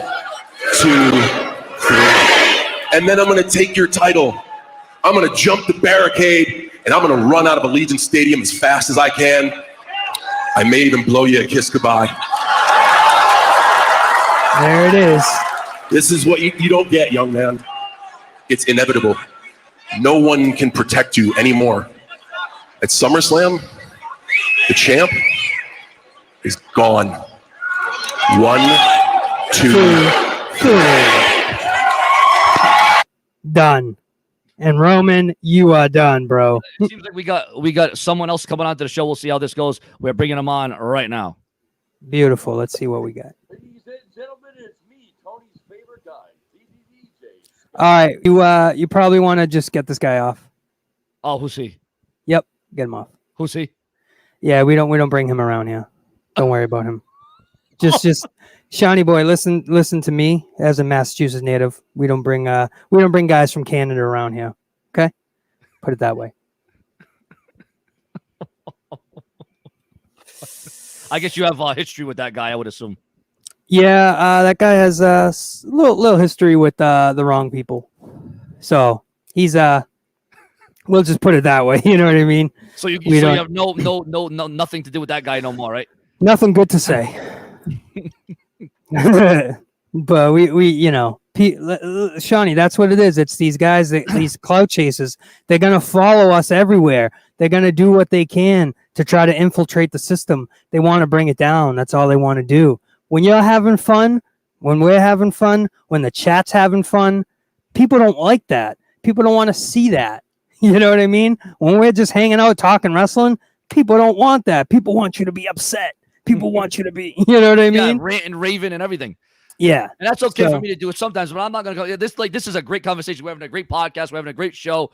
We're doing what we do because this is all for the show. This is all for wrestling talk, whether you agree or disagree. And again, I'm all about chances and opportunities. I'm all about bringing new people onto the show. But if you have history with them, and I know there's a bad thing there, that's what, I'll trust your edict there, and I'll trust where you're coming from, because obviously you've dealt with, different people. So, Absolutely. And what we do here, Sean, is we do what's best for business. That's what we do. So if you just, when certain people come in, because I'm sure, like you said, the numbers are going to go up a little bit when especially 2 Boston guys are on a podcast talking the baloney. I mean, who hates who would hate anybody more than 2 guys from Boston just shooting the baloney? I mean, that's the killer right there, brother. That's the killer right there, man. So listen, man, this is a wrestling podcast, especially this time we're talking about wrestling. So people like that, they don't know about wrestling. They don't have anything to say about wrestling. So why bring them in? You know what I mean? They just want to talk about drama. And that's what we're not here for, believe it or not, guys. So you got your little attention. You got your little couple 15 seconds. And that's about it. You know what I mean? And I know, people in my messages are saying, "Oh, well, wrestling is drama." Well, yeah, it's drama, but we don't want to bring the drama onto the show as much. We can bring drama to a certain degree, but when you're trying to hurt the product, when you're trying to, make it worse, make the thing, with nothing's bad here. We're trying to just talk about wrestling, and Sean's view of him. Everyone knows about my storylines and drama in the past. We all understand that. But, we're this is 2021 now. This is 2016, 2017. This is a guy who's never been on your channel, but is here because I'm here. So put it that way. If that's someone that's not going for attention and trying to chase clout, you tell me what it is, because he wasn't here before I was here. You know what I'm saying? I don't remember. And again, I've brought on new people, obviously, but I don't remember. Yeah. Him. Anything with like Shadow Alien with which is why I told you yesterday. Anything with Alien or Cake Stalker, you just ban that. Just ban. So now, bro, I want to more about you. So you do what? You do a morning show on YouTube with what? With other people? I mean, it's not. Yeah, I mean, we just shoot the baloney. We just chop it up, but there's no really direction. You know what I mean? But that's really all it is. We shoot the baloney and we talk about news, wrestling, and here and there. You know what I mean? But I'm looking to do something that's more consistent, that's on a schedule, that's has a direction, that, you know what I mean? Something that isn't drama related, because that's part of what this channel's doing. Like I said, I'm rebuilding the channel. I was gone for almost a year. I'm coming back. My channel got lost in the shuffle, but again, I'm trying to rebuild. I was looking at your I was looking at your channel and going back, and you went back 8-9 years. Your stuff goes back, man. Oh God, no, 2011, 2012, yeah. So I mean, there's never a chance to start again. It doesn't mean it's over, and the talent's there, and like you said, there was a couple videos that you posted up, like about the trolls and the haters, so I'm sure you've dealt with it before too. And oh God, bro, you seem like you've got nothing, you've got nothing to hide, you've got nothing to prove, you've shown everything in black and white. You know what I mean? And there's no skeletons in my closet. I come on here and I show it through because I'm showing freaking view. That's what I do. Yeah, and that's it, man. And the two guys from Boston, we're gonna take over. We're gonna take over. That's Jason James in the room, and I hope this is a real comment. He says, "Sean, I want to do the Boston half marathon in my wheelchair," and that's awesome. I mean, if you are confined to wheelchair, I hope that's a real comment. I hope that, but I mean, that's fine. I mean, that's cool. I mean, if you want to do what you got to do. Hey, man, listen, I've done plenty of charity work for autism awareness and cancer benefits and stuff like that. So I'm all for that, man. I mean, half of these communities are filled with, guys who have problems and disabilities. So nobody's better than anybody else. And people, in the other communities that, I might have been in and such on and so forth, people don't like to give you credit, Sean, right? They don't want to say, oh man, he was pretty good. He sucks. But, last night we read the comments, we read what everybody was saying, and people were saying, this is a great show, man. You guys are awesome together. Even you said yourself, Tony's cool. He played some music and he, steered the podcast a little bit. Yeah, no, that was good. Hey, man, those words, man, I've never heard words like that, because people on YouTube don't really speak nicely. You know what I mean? They just want to shit on you. Yeah, no, it's all about, and again, everybody wants to be number one. And I get it's a very competitive platform here on YouTube. Everybody wants to get the views and the comments. But, it's just not about that. It's about, talking wrestling and not always being about, let's troll on that guy. Let's get revenge on this guy. Let's try to take out this guy. Let's flag this guy's channel. I mean, I've dealt with all that crap for the last 10 years on this website. And it's still happening. It's still happening. But now, like I said, I'm trying to have a level head, and I'm trying. And again, yes, there will be the drama here and there, but not as much as it used to be. Yeah, I mean, we could have a separate stream for drama, 100%. I'm all down for that, Shawnee boy. You want to open it up and do drama? We'll keep it separate, though. Just like, you know what I mean? Keep it separate. One thing that we need to do is we need to exchange information, maybe at a time where we can get in touch with each other and figure some stuff out. Yeah, absolutely. No, you said you're on Twitter, bro?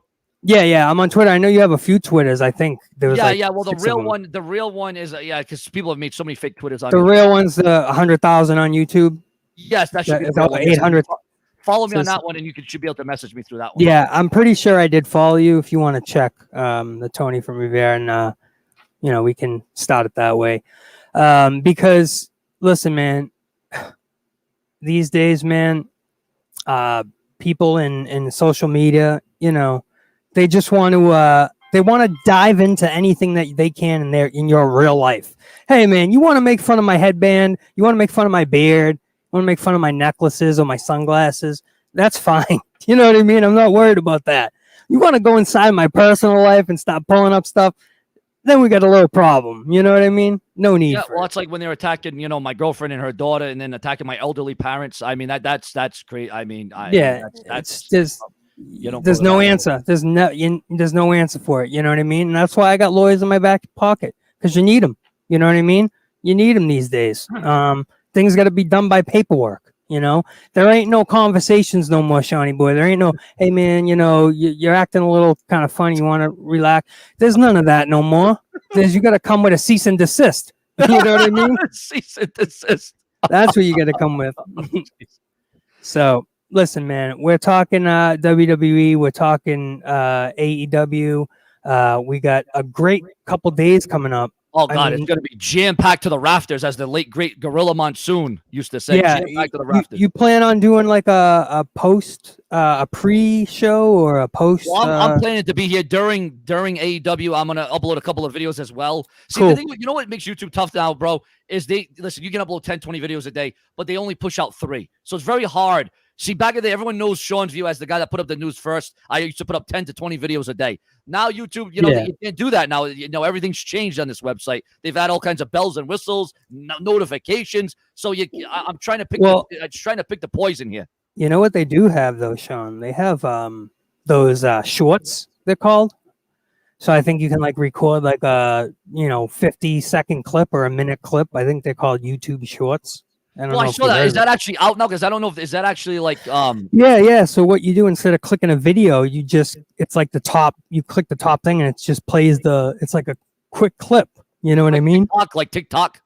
Almost like TikTok. Absolutely. Yep. Just so you could say what you got to say. Couple, few minutes. Hey, this is what's going on. We'll be here. Blah blah blah blah blah. And they click it. Rather than posting a whole video and doing all that stuff. Now everyone, we got I got to pay attention to the room. Everyone's saying we want Scott. Is that the guy we just booted? Yes, indubitably. That's his name. I believe that's his name. And most of the trolls in the chat are that trolls. And that's what happens, Sean. The trolls follow me. And No, some people were speaking about Joe Cronin. Did you guys have anything to do with Joe Cronin back in the day? So yeah, absolutely. I came from Joe Cronin's side. I've been there for about a year, and he's a Boston guy too. Yeah. And I did a few streams with him, not really wrestling related, more just like his monetize this and whatever else he does on Friday nights and Saturday nights. That's all I really done with him, and we had a little fun like that with Bullfrog. Bullfrog was there. You know Bullfrog. Of course. Yep. Yeah, he's my boy. So are you and Cronin on good terms, or kind of just don't talk no more, or just it's kind of we had a little falling out a little bit. I mean, it's not we're not we don't hate each other, but we're not buddy. You know what I mean? I think it kind of when the trolls get in the way and they steer the narrative and they control the narrative, and that's what happens, Sean. And then you have to almost prove that you didn't say that, prove that you didn't do that. It's not prove that I didn't say that. It's now I have to prove that no, that's not what I said. You misinterpreted. This is what I said. You know what I mean? And when that gets mixed up and stuff like that, it's not even worth going back over it. But me and him, we're fine. We're all right. He does his thing, and I do my thing, and that's all it is, man. You know what I mean? Now, again, you just debuted on Show and View last night. Yes. We're trying to make everything right here. Now, were you a fan of me back when I did videos when I first came on here, and then you kind of went off, or like what happened there? So I've known you for a little bit, a couple years, but I wasn't really on YouTube. I just came onto YouTube within the last year.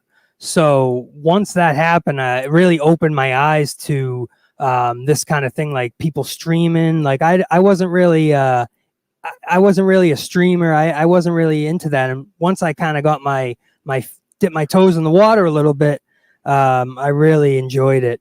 And that's when I kind of opened my eyes and found all these other guys and, you know, YouTube and stuff like that. But I knew you were around. And like I said last night, I was like, why do I feel like I can just have a conversation with this guy? And it's there's guys, people like that from my area are the only people that I feel that way. And I'm like, this guy is he's from fucking Boston. Yep. I'm like, holy shit, man. Yeah, so that's why, you know, it's true here. You know, it's true in what we see, what we know, what we hear, and you know, it's all fair that we're here now. So I mean, yeah, and I did a lot of digging. I did a lot of digging, a lot of watching this past day or two, and I've watched a lot of your videos, probably over 30, 40 of them. You know, and saw what, you know, that's why I mentioned, you know, you had to deal with the trolls a few times, and I've seen that maybe more than a few times, maybe more than your fair share.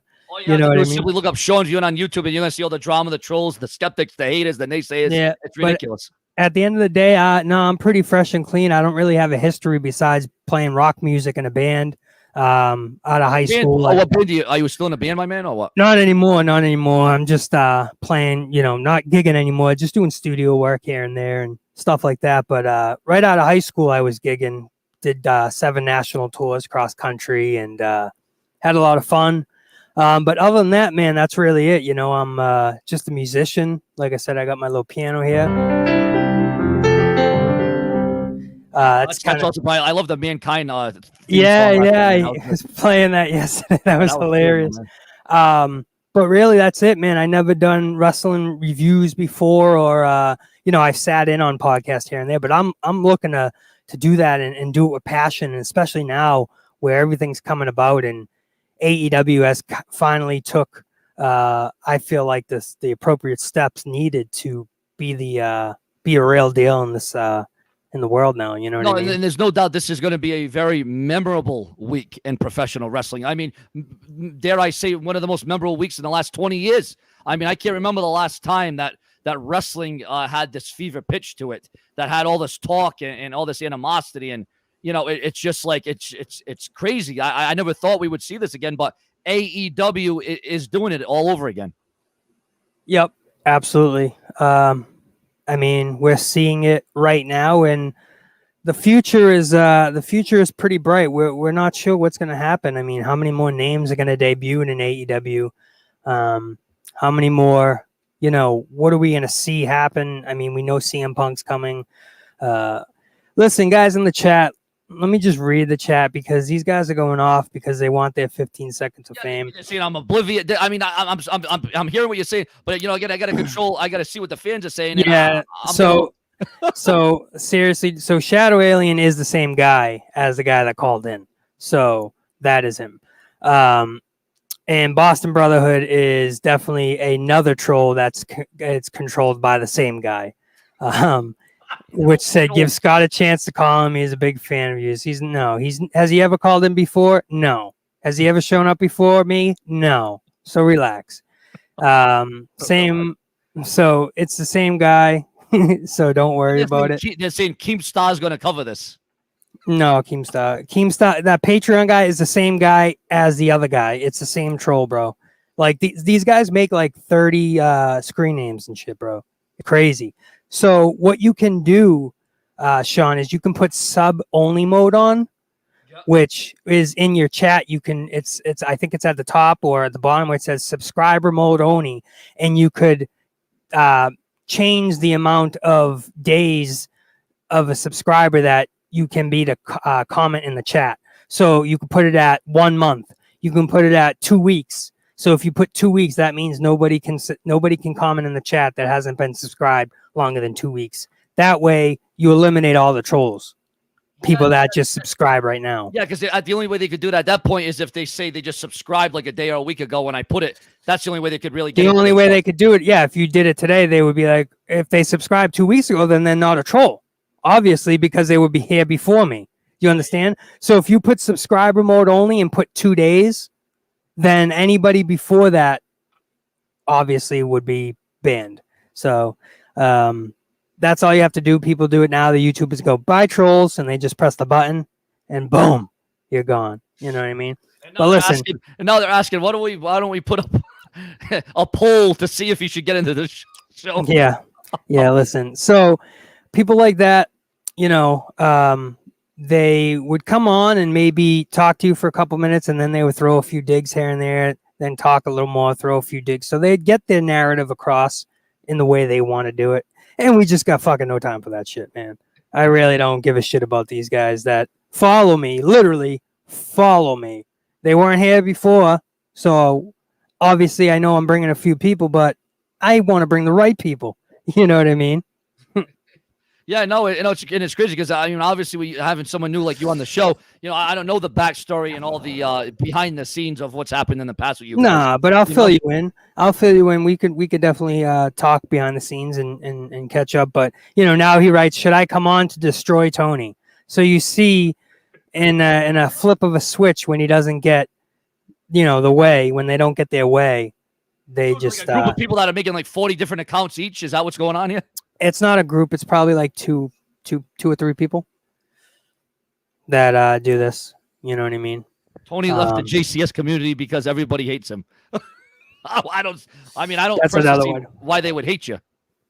Most of it is because everybody wants to be number one, like you said. So they don't wanna add people in. They don't wanna have people share the spotlight. They can't do what you do, Sean. You know what I mean? They can't share the spotlight. That's really what it was. You know what I mean? But we're not talking about that. I mean, that's old news. These are just trolls that want the attention. Like I said, they weren't here before me, so why are they here now? Yeah, they're definitely trolling. They're stolen. They're trolling, bowling. They're freaking doing a hell of a lot right now. Yeah, just right click on that. Right click on the little tab and say block, and that's it. Yeah, and you know what I found interesting? I'm reading on Ringside News right now that WWE, they tried to book Mike Tyson for SummerSlam, and that's pretty funny because he was just in AEW several months ago. That's something else. Who was it? Mike Tyson. Yeah, that's another guy that has made his AEW rounds, and I don't know if he's a draw, obviously. And see, they got their 5 minutes. They got their 15 seconds. So then is that the real Joe? We got Joe Cronin in here now. Is that the real Joe Cronin? Probably not. There's a fake one out there. So, if it's the real Cronin, then you can message me on my Skype. Put it that way. So it's not. So this is how it happens, man. The trolls come in and they want to dabble and they want to jump on and listen. I'm having fun. I'm doing my thing. I ain't mentioning anything else. I'm not talking about anything. I'm not bringing up any. We're talking wrestling. You know what I mean? So it's just funny how things happen. How people just can't get enough of it. But listen, hey, listen. If I'm not there anymore, then what difference does it make? You know what I mean?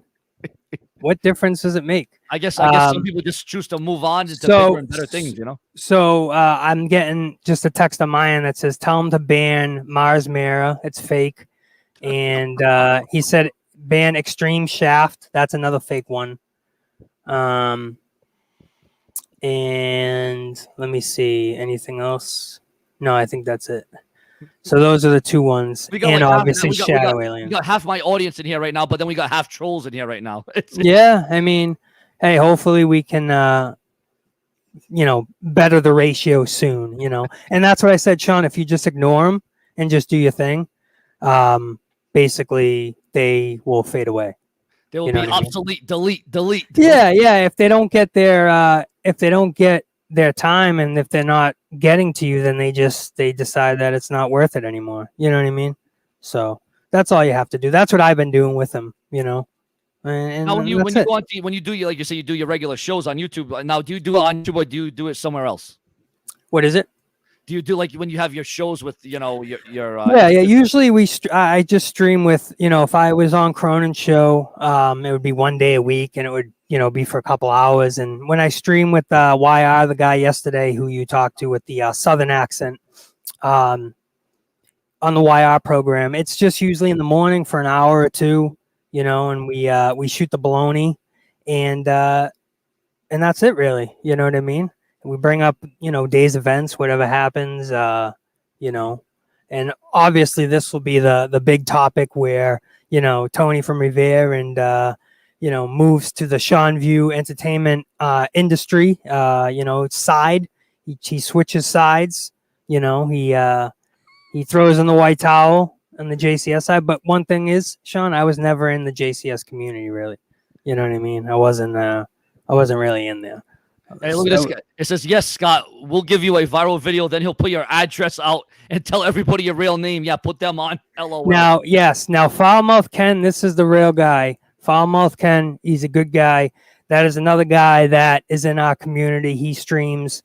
He's on the Foulmouth Network, where they discuss topics and tons of things, community things. The guy's a hilarious YouTuber. Does parodies, does songs, kind of like what I do. But he does different voices. Very funny guy. So that he says, yeah, Scott will give you a viral video, then he'll put your address out and tell everybody your real name. Yeah, that's exactly what he'll do, bro. Exactly. Is that what happened to you? Yeah, he definitely doxed me 100%. Wow. So that's why I'm never gonna. I don't want to talk to him. You know what I mean? The only person that's gonna talk to him is my lawyers if they ever talk to him. You know what I mean? My lawyers. So what up there, Michael Sanchez? You know what I mean? Hey, yo. What's up, guys? I know I spoke with you earlier, Mr. Shawnee. Yeah. Tony, what's up, brother? How you doing, man? Yo, real quick, now that we're on the topic of this, by the way, Sean, Tony and I, we know each other. We come from the YR program. Tony's a big head there. He's the brain behind this whole channel, really. Could say real that. Quick, dude. You're getting a lot of trolls in your chat. Yeah. Bad. I don't mean to, tell you what to do with your channel. It's your thing at the end of the day. I hope you take this just as a simple, just a little comment of mine, maybe a little help. Maybe you could filter out that chat by going to your comments, settings, and just put subscriber mode for a week. Yeah, that's what I told him. Yeah. Well, you'll filter out who's real and who's fake. Well, Ken just came in the chat and said, yeah, Scott, yeah, put him on. That's the right guy, someone that would dox your whole shit. So he actually came in the chat to say not to bring him on. So he said put him on, so I don't think that's the real Ken. The real Ken wouldn't want him on. But look, after he said no, so maybe it wasn't him. Maybe, who knows? But that's something that Ken would say, hey, don't put this guy on. He's a moron. But no, do not mess with Scott, bro. Sean, please, I beg you. I'm not telling you what to do, but you have to filter out your chat, bro. You have to go to that comment settings and then put a subscriber mode for at least an hour or 5 minutes. Trust me. And I would have here's the problem. Again, this is in process of rebuilding my channel. I know I'm going to deal with this because the thing is if I do that, then my channel is only limited to a certain amount of subscribers. Yeah, I'm trying to get my name out there again. I'm trying to rebrand. Exactly. Like last night. Last night you probably got over a couple, maybe 150 subscribers or whatever. Maybe a couple of those are trolls, but a couple of those are new people too. Yeah, you know what I mean? So I wouldn't mind doing the whole limit thing. I think that's a good idea by YouTube. To limit the trolls, and I get it. But I've been dealing with this since 2012. Yeah, and it says if I limit my audience, then I won't grow. But we could tell you the screen names to block when I see something that pops in my eye. I just say, hey, block. You know what I mean? Right on here, I can block them right on here myself. Yeah, exactly. So just do that. That would help. That would help easily. That would take most of it down. And again, I'm all for that whole, like you said, the whole YouTube, subscriber only. But again, I'll do that once I raise the channel up in about another 6-7 months. Maybe I will think about that. But for right now, with me rebuilding the channel, being gone for a year, I got a lot of rebuilding to do here. So it's it's just weird that I'm here having a good time. I'm not speaking on anything else, but yet people have to follow me around and sniff my asshole. Yo, Sean, there's a bunch of narratives floating around, but we don't talk behind the scenes. Me or Sean's View me and Tony do, but Sean's View and Prince Idol, we don't talk behind the scenes. We don't, we do our shows on Skype, number one. You know what I'm saying? And I don't have a Twitter. Bullfrog wanted to know how to get a hold of Prince Idol so we can have him on his show. And we don't talk. At the end of the day, we don't talk behind the scenes. The only time we talk is when we pop into these StreamYards. Can you confirm that with us, Sean? To you? So wait, now do you all three guys? Are you three guys that do the show on YouTube Yes. here or what? Yeah. Yes. Yeah. We're the Trinity of entertainment. Okay. Whatever you said. Now, Yeah, how did you three like come to be? Like how did that happen? Well, they were around. I like I said, I'm fairly new. I jumped in the Joe Cronin side when after I got in a horrible car accident that left me near death, and I was on pretty much my deathbed, and I was just on YouTube scanning around, and I typed in Joe Rogan, and strangely enough, I got sent onto this dope talking about wrestling, making noises, and it was Joe Cronin. And I said, hey, this guy's pretty funny. I like him. So that's how it started. And then that was about last year. So really, I came in the community not too long ago. And like I said, I hung around there for a little bit and, had some laughs. And maybe people don't appreciate you, at certain points. And when I come here, it's completely different, man. You guys are like, hey, man, Tony, you're awesome. It's great to have you. I'm literally, I told you, Sean, I'm like, I'm not used to that. Like, I have no idea. Like, I think I'm like, am I doing something wrong? Because everybody's like, hey, Tony, you were great. Like you bring some like cool things. And I'm used to people saying, oh, screw you, Tony, because they just want to hate on the fact that they're jealous, Yeah, no. Like, Well, we don't even have to to talk. We don't have to talk about people, and we don't even have to talk about people, and they still get mad at us. Like, it's weird, Yeah. Well, what we're going to do, again, I'm all about being fair, right? And I'm all about being fair. What we're going to do is just for a few moments, I'm just going to let them on. It's a controversy creates cash. Where I am just going to see, I'm going to give him 3 minutes. I am going to give him 3 minutes, and I'm just going to see what happens here. So we'll give him the floor. And again, I got the block button right on center. I got it waiting right here, just in case. Just in case. You guys, can you kick them off? Oh boy, not this kick guy. them out, mute them so they can't fucking talk, bro. Hello, Sean. Yo, I'm here, bro. I can barely hear you though, man. Motherfuckers that you got on your stream, including Bullfrog, they're all trolls, motherfucker. I've been working for the last 5 days. They've been doxing my address in your chat. Tiffany Rodriguez has been doxing my fucking address in your chat. That YR guy's been doing it. That fucking Tony fucking faggot is a Joe Cronin fucking obsessed fan. He made an action figure of the Joe Cronin. He's that obsessed with him. Made a little wrestling action figure over him. And then bashed him on YR's drama channel for fucking months, bro. So wait a minute. I've been in this community for 6 fucking years. I know all these guys. And why are you here?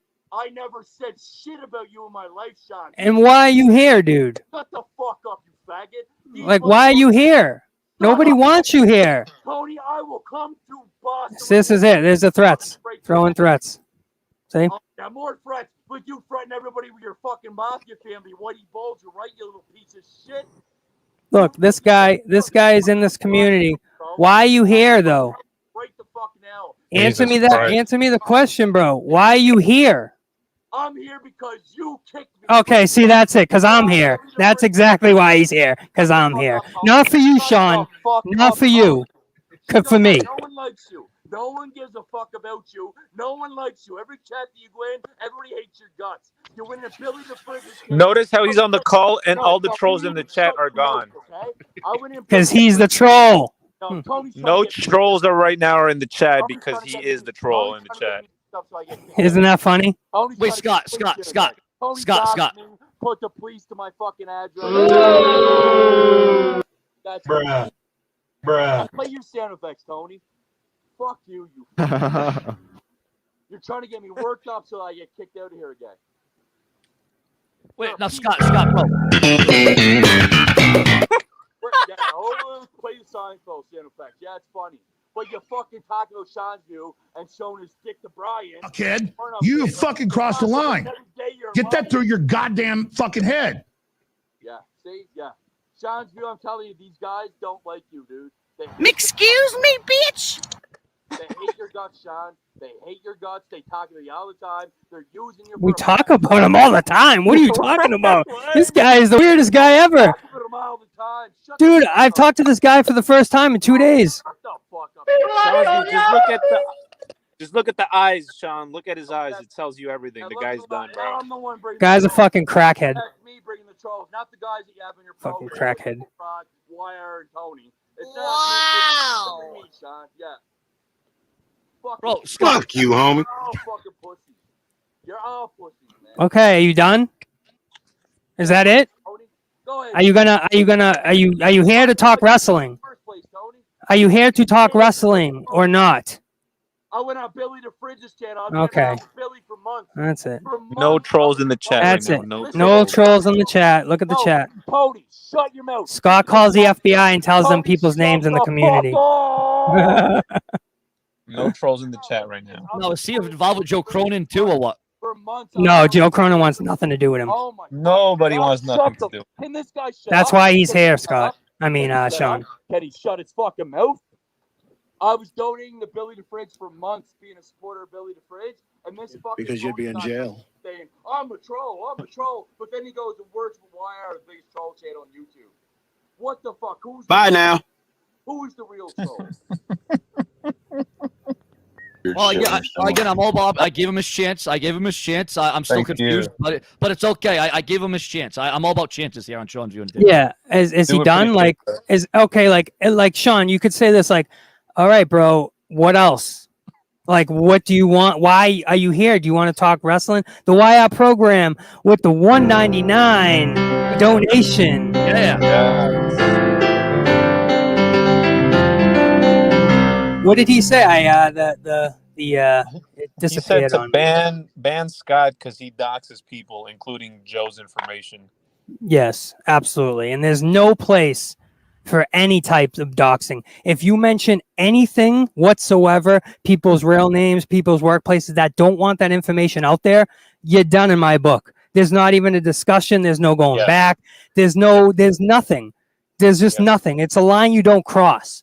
There's certain things in entertainment where you can just talk entertainment, Sean, like, hey, fuck you, you're a fucking troll, you talk shit. When you start reaching into people's lives and taking personal information out, like I said, that's crossing the line, bro. Make fun of my hair, make fun of my glasses, make fun of my tattoos, make fun of my piano, do all that. I'm cool with that. Yeah, but the minute you start doing that, what are you looking for? Why are you here? Yeah, I didn't tell anybody, hey guys, I'm streaming with Sean View, everybody look over here. I just did my thing and look what happens. Everybody, it's like, come on, dude. I must say though, as soon as he came on, not only did the troll stop, but the viewers started going up too. So I don't know what that was about. I'm telling you, dude, he is the troll always in chats. But look, I'll make this quick, dude. You guys are perfect. Even YR here would be awesome. Yeah. Oh, there you go. Look, well, just like Steve, just like Sean's View said, Tony jumped on and the numbers went up. Am I lying about that? Because people love to say when Tony doesn't come on, Tony doesn't bring the numbers. People have said that to me time and time again, and I say, dude, listen, I'm not joking around. I'm not messing around. When I jump on a stream, the numbers go up. Maybe it's somebody else. Maybe it's the holidays. Maybe it's the Thanksgiving. Maybe it's something. Maybe it's something in the air. But the number went up, and I just want to show you that. And they're like, nope. They try to argue with me, and you just said it. It's like people. Sean, I'm sorry about that. I can't be on the call with that Scott guy. Like we've all worked with him and done shows, but ultimately he does do the worst you can come up with on YouTube in real life. He very toxic. And real quick, since Prince Idol's here, can we all confirm, I'll go right after you. In Sean's View, that we don't talk behind the scenes. We only come up on the StreamYard when we meet and do the shows. Like, there's no talk about it. I can't get a hold of, because Bullfrog was trying to get a hold of you, Prince Idol, to go on his show. So maybe he had a Skype or something. But we don't talk behind the scenes. When we talk, it's on here just like this. So there's no planning. There's nothing like that going on. Can we confirm that, please? Hey guys, I just wanted to give Sean some breaking news. What's up, Prince? How we doing? Let's talk a little wrestling. Hey Tony, I am getting ready to talk some wrestling. I have some shocking news. retaining my cousin on NXT. If you don't know, my cousin is Isaiah Swerve Scott, Yes. and a fan who always calls to the show of Sean's Entertainment, and sometimes on the live chat calls. Kenny, if you're listening, you try to warn me. It looks like Mr. McMahon has visited NXT again, and I was eavesdropping when I should have been eavesdropping. My mom was talking to my aunt, which is Isaiah's mother, and my cousins, and it looks like they're trying to give, well, Vince is trying to give my cousin his demise by dropping the North American title to the opponent that he's going against, because Mr. McMahon sees another Kofi and Isaiah Swerve Scott, and Mr. McMahon's like, no, I don't want that. He's telling Paul, Triple H, I don't need another Kofi. I don't want another Kofi. So, as word, wow, my cousin may be on that budget cut list. He may be either going to be going to the main roster and be buried, or he just made this. They might cut him. And his friend who's over at AEW, her name is Big Swole, and she's telling him, because he joins her on another podcast called Swerve City, and Big Swole is telling him, no, just leave. It's not worth staying employed with WWE, because in the long run, when you make it to the main roster, they're going to bury you. You're going to anyway. get buried, we were talking about. Whether you have the championship or not, Vince is going to bury you, because you're Triple H. Thank you. You're Triple H's prodigy. You know, yeah, like prodigy. We talked about. So Triple H going to bury you. Yeah. Yep. And you see, Tony, he doesn't like my cousin because my cousin is athletic and he can do things like Kofi. And you already know they don't even like Kofi. That's why they keep Kofi buried with the New Day crap. Yeah. Yeah. Why do that to someone who is not Kofi Kingston, someone who is a lot better than Kofi Kingston, someone who bust their ass on the Indies? Kofi didn't bust his ass on the Indies last time I checked. Yeah. Last time we heard Kofi Kingston busting his ass on the Indies. How hard did you see my cousin? Hold on, not to interrupt. Yep. Not to interrupt. My cousin worked his ass off as Shane Strickland. That was his indie name, Shane Strickland. The Swerve King, Shane Strickland. He bust his ass on Lucha Underground as Killshot. He bust his ass against guys like Ricochet, guys like Morrison, guys like Rich Swann. Yeah. He bust his ass. So why should he, be treated that way? But guess what? You know what, Tony? You know what, RY? You know what, Sean? He's gonna have a better chance and a better opportunity on AEW. Tony Khan's gonna book him to the moon. I know he is. I know he is. I just want to say this real quick. Ben Richardson with the $5 donation. He says, we just want to talk wrestling. This is the best thing going on the tubes. Thank you, guys. Absolutely. Woo! Thank you, Ben Richardson. We appreciate that, brother. Yeah, baby. And, $5. Like, listen, man. Yeah, Tony, how do you feel like what I just dropped? My heart hurts for you, Prince. That sucks because we're crossing our fingers, bro. We're crossing our that's fingers. just like that story is the same story that happens with people in the music industry. For every NSYNC, for every Backstreet Boys, there's 500 boy bands that failed before them. And unfortunately, he's stuck in a little crossfire situation here. And what he needs to do is what's best for him. If he thinks maybe taking some time off and doing the non-compete clause and getting through all that and rebuilding his name and signing a new contract, it's going to take maybe a year or two. Maybe if that's what he's got to do to get out of that WWE bullshit, then that's what he's got to do. And that sucks. I just don't understand why it's not even just him. It's not even my cousin. There's so many others that he's going to do it. I don't understand why Vince is destroying NXT. I mean, what's the point of even having a funnel? Like, what's the point of having a performance center if you're just going to bury every guy that comes in there? That's like me signing to the performance center and becoming a star like my cousin. Next thing you know, I win the North American champion or NXT title, and I make it to the main roster. It's like, bury him. For what? What did I do? What did I do? I really don't mean to be rude. I wanted to state this real quick earlier. I'll state this and I'll leave. Sean, going back to the debacle that's been going on, real quick. Yeah. You might get small clips of us three saying things. They'll be out of context. Whatever you hear, bro, like I said, you're a grown adult. You know what to do. You'll be the judge of yourself, and you'll see the things the way you want to see them. You'll get clips of us, no doubt, and people will talk bad things about us. But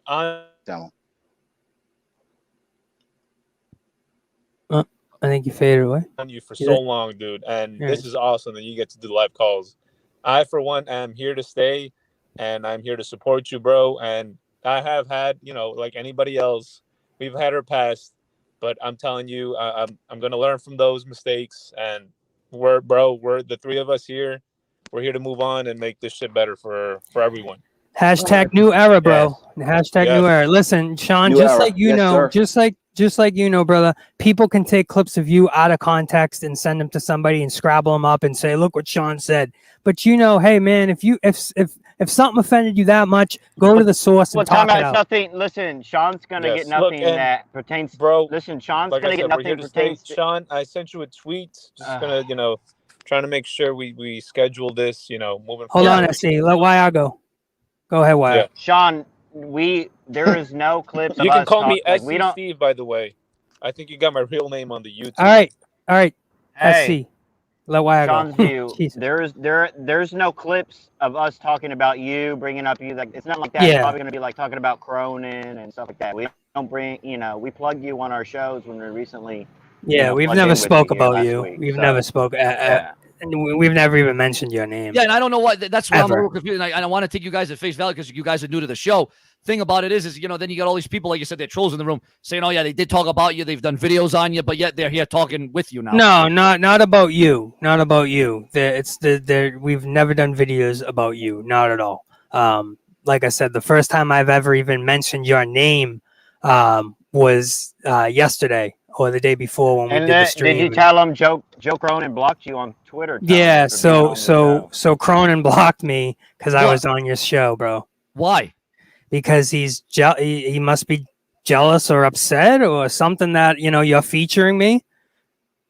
Does he hate you that bad that he gets? So what? So what? You can't go on other shows? I don't. Well, he gets jealous, bro, because you featured me and you said good things about me and you gave me I played my piano and blah blah blah, and that must have upset fucking Joe because I don't know I don't know it's like a weird jealousy. You know how you explain it. Throw a pop shot. You know how you throw like a pop shot or something like JD, you're not the best on YouTube. I am, something like that, or just little throwing little digs. Like that's how it kind of goes. Like Joe Cronin will say something, we'll react to it, we'll review where he goes crazy, or he'll throw his microphone into the wall, you know what I mean? But nothing that Scott guy.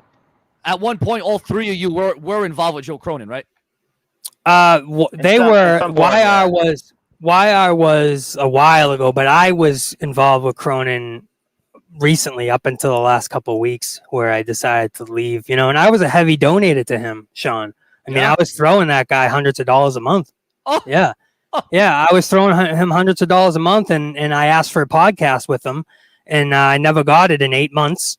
He was giving me the ring around, and that's really it, because I think at the end of the day, he didn't want to get overshadowed by me or something. That's what I'm thinking. Now who's this Jacob RP? He says Tony hates you, Sean. He's a good guy. He's a good guy, but that Scott guy, ultimately, you don't want him around. He's like, yeah, but why would Jacob say I hate Sean? Why did Jacob say I hate Sean when I've never even talked about Sean? So why is he saying that? Huh? That's the real you.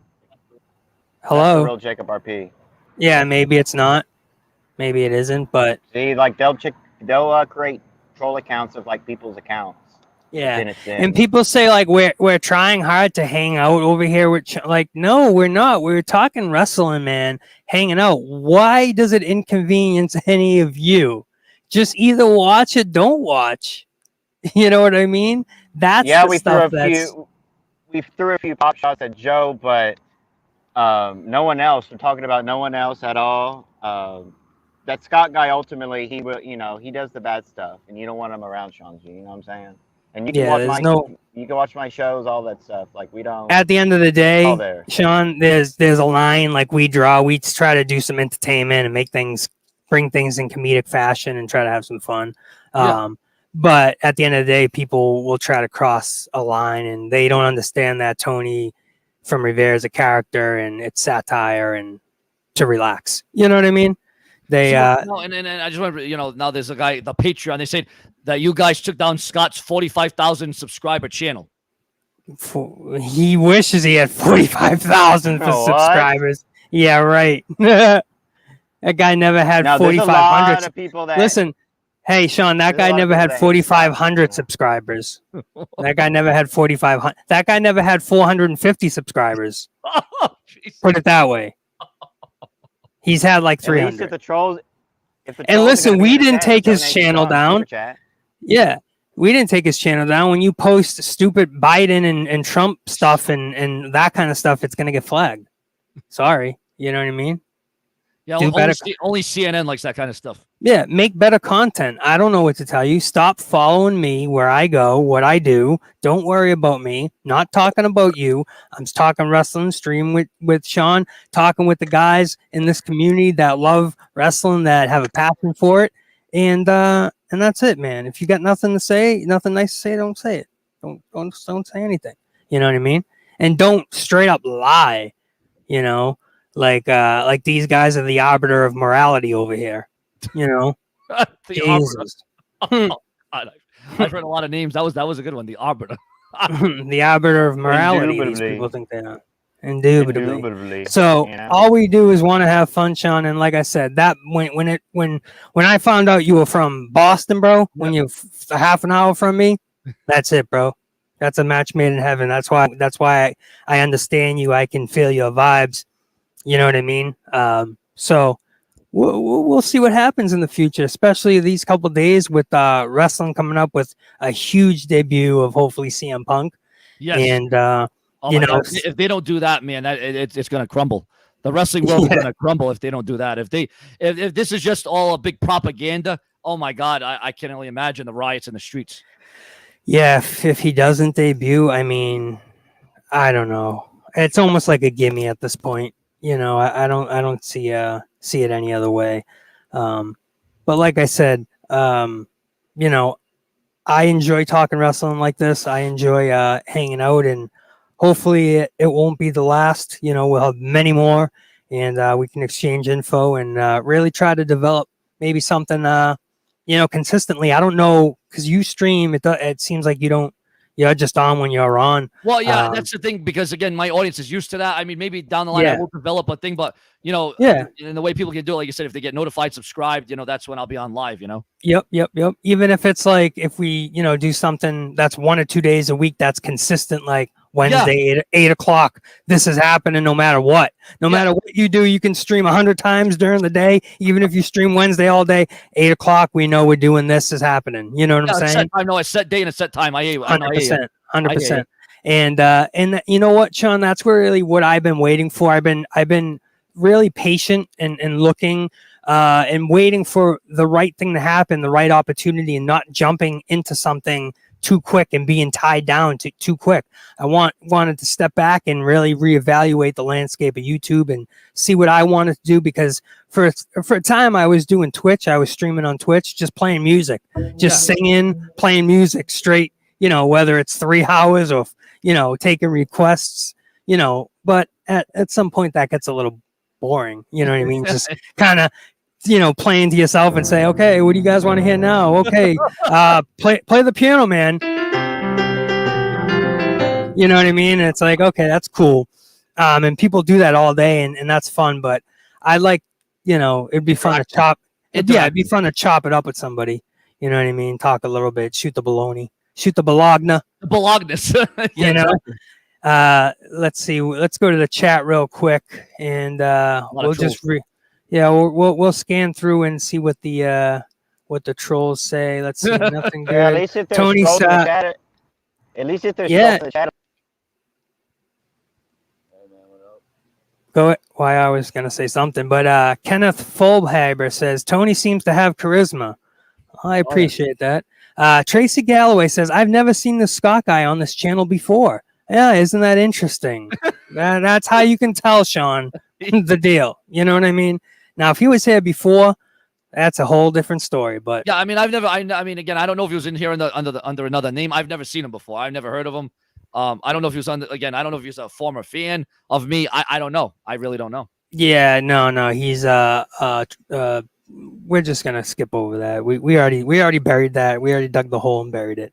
No need to go back. But like I said, once we talk and shoot the blog there and catch up, I'll give you a rundown. You know what I mean? And let you know what's going on. And like I said, I'd like to do something with you, Sean. Maybe who knows, in the future, maybe a one-on-one podcast. Something cool where we like do some sort of or even go into an event. I mean, who knows what the we could go to an event with the COVID going around these days. We got to be careful if they're shutting things down. That's another thing. I mean, let's just talk real quick. Kenneth says Tony is a legit rock star. Well, I appreciate that. I used to be a rock star. I'm 32, so I'm not. It's not like I'm retired. Not like I'm just washed up. Yeah, but. Listen, that's one thing. Hopefully, COVID doesn't affect. Well, bro, I just heard attendance. This isn't speaking about attendance, and I know this isn't wrestling related. Garth Brooks just canceled his tour at the stadium in New England. He had a big he was gonna have a big event there, and he canceled it because this COVID thing's getting out of control. So I know a lot of people are disappointed about that. Not playing in New England. Yeah, it's hopefully it doesn't affect the audience because down in where's AEW in Florida, Jacksonville, it seems like they don't have a problem with the outdoor venue, but their stadium, it's rocking, man. It really does make a difference, the audience, and you can really see. If you could pick, Sean, would you go to an AEW event or a WWE event? Right now, just because it would be different, and for the first time in my history, I would pick AEW at this point. SummerSlam is going to be different because Las Vegas is getting hit hard with the corona, so they're telling all the fans got to wear masks in the audience, so that's going to be very different to see that. Well, what happens if WWE say we're going to pay you $100 to come to this event, and WWE is the same night? Would AEW is the same night? Would you still go to AEW? You know what? I don't want to get paid to do anything, so if they were just like, we want you and WWE, I'm going to give you $100 to come with me. Or would you say AEW is in town, bro? I don't care. I'm still at this stage. If you ask me today, right now, barring whatever happens in the future, right now, I would probably pick AEW again because, it's the first time ever. I've never been there, So I think right now, yeah, I would probably pick AEW. The thing about it is they got all kinds of Raws coming around. If they had like a Smackdown coming around with John Cena, Roman Reigns, Finn Balor, I would. If we're talking about Smackdown, I would choose Smackdown over AEW. But if we're talking Raw and AEW, I'm going AEW 9 times out of 10. Now talk to me. Let me get a gist of you because I filled in a lot of information about me. Tell me what your what you're thinking, what your plans. Obviously, we got the wrestling coming up in the next few days. This is going to be a hot thing. Tell me what else is going on. Anything else going on in life? And Right, bro. I'm just like I said. I'm my major focus right now is literally trying to just rebuild my channel from the ground up and bringing this channel to what it used to be. I'm literally putting all my time and effort into this right now, and just trying to stay safe and like I said, waiting for this big wrestling bubble to hopefully be a boom period again. And bro, just focus on then. The summer's we're coming in on the close on the summer already. I don't know where the hell the summer went. We're already in August. I know. Almost September. I don't know what the hell's going on. It seems like every year, they weren't lying. People weren't lying back in high school, and they said, hey, Sean, when this high school thing's over, when this gig's over, bro, life's just going to pass right on by. And they weren't lying. They were not lying. Now you were on the same age as me, I think, right? 32. Yep. My birthday's next. I'll be 33 next in September. Okay, so you're born in 89 then. Yep. All right, 89er.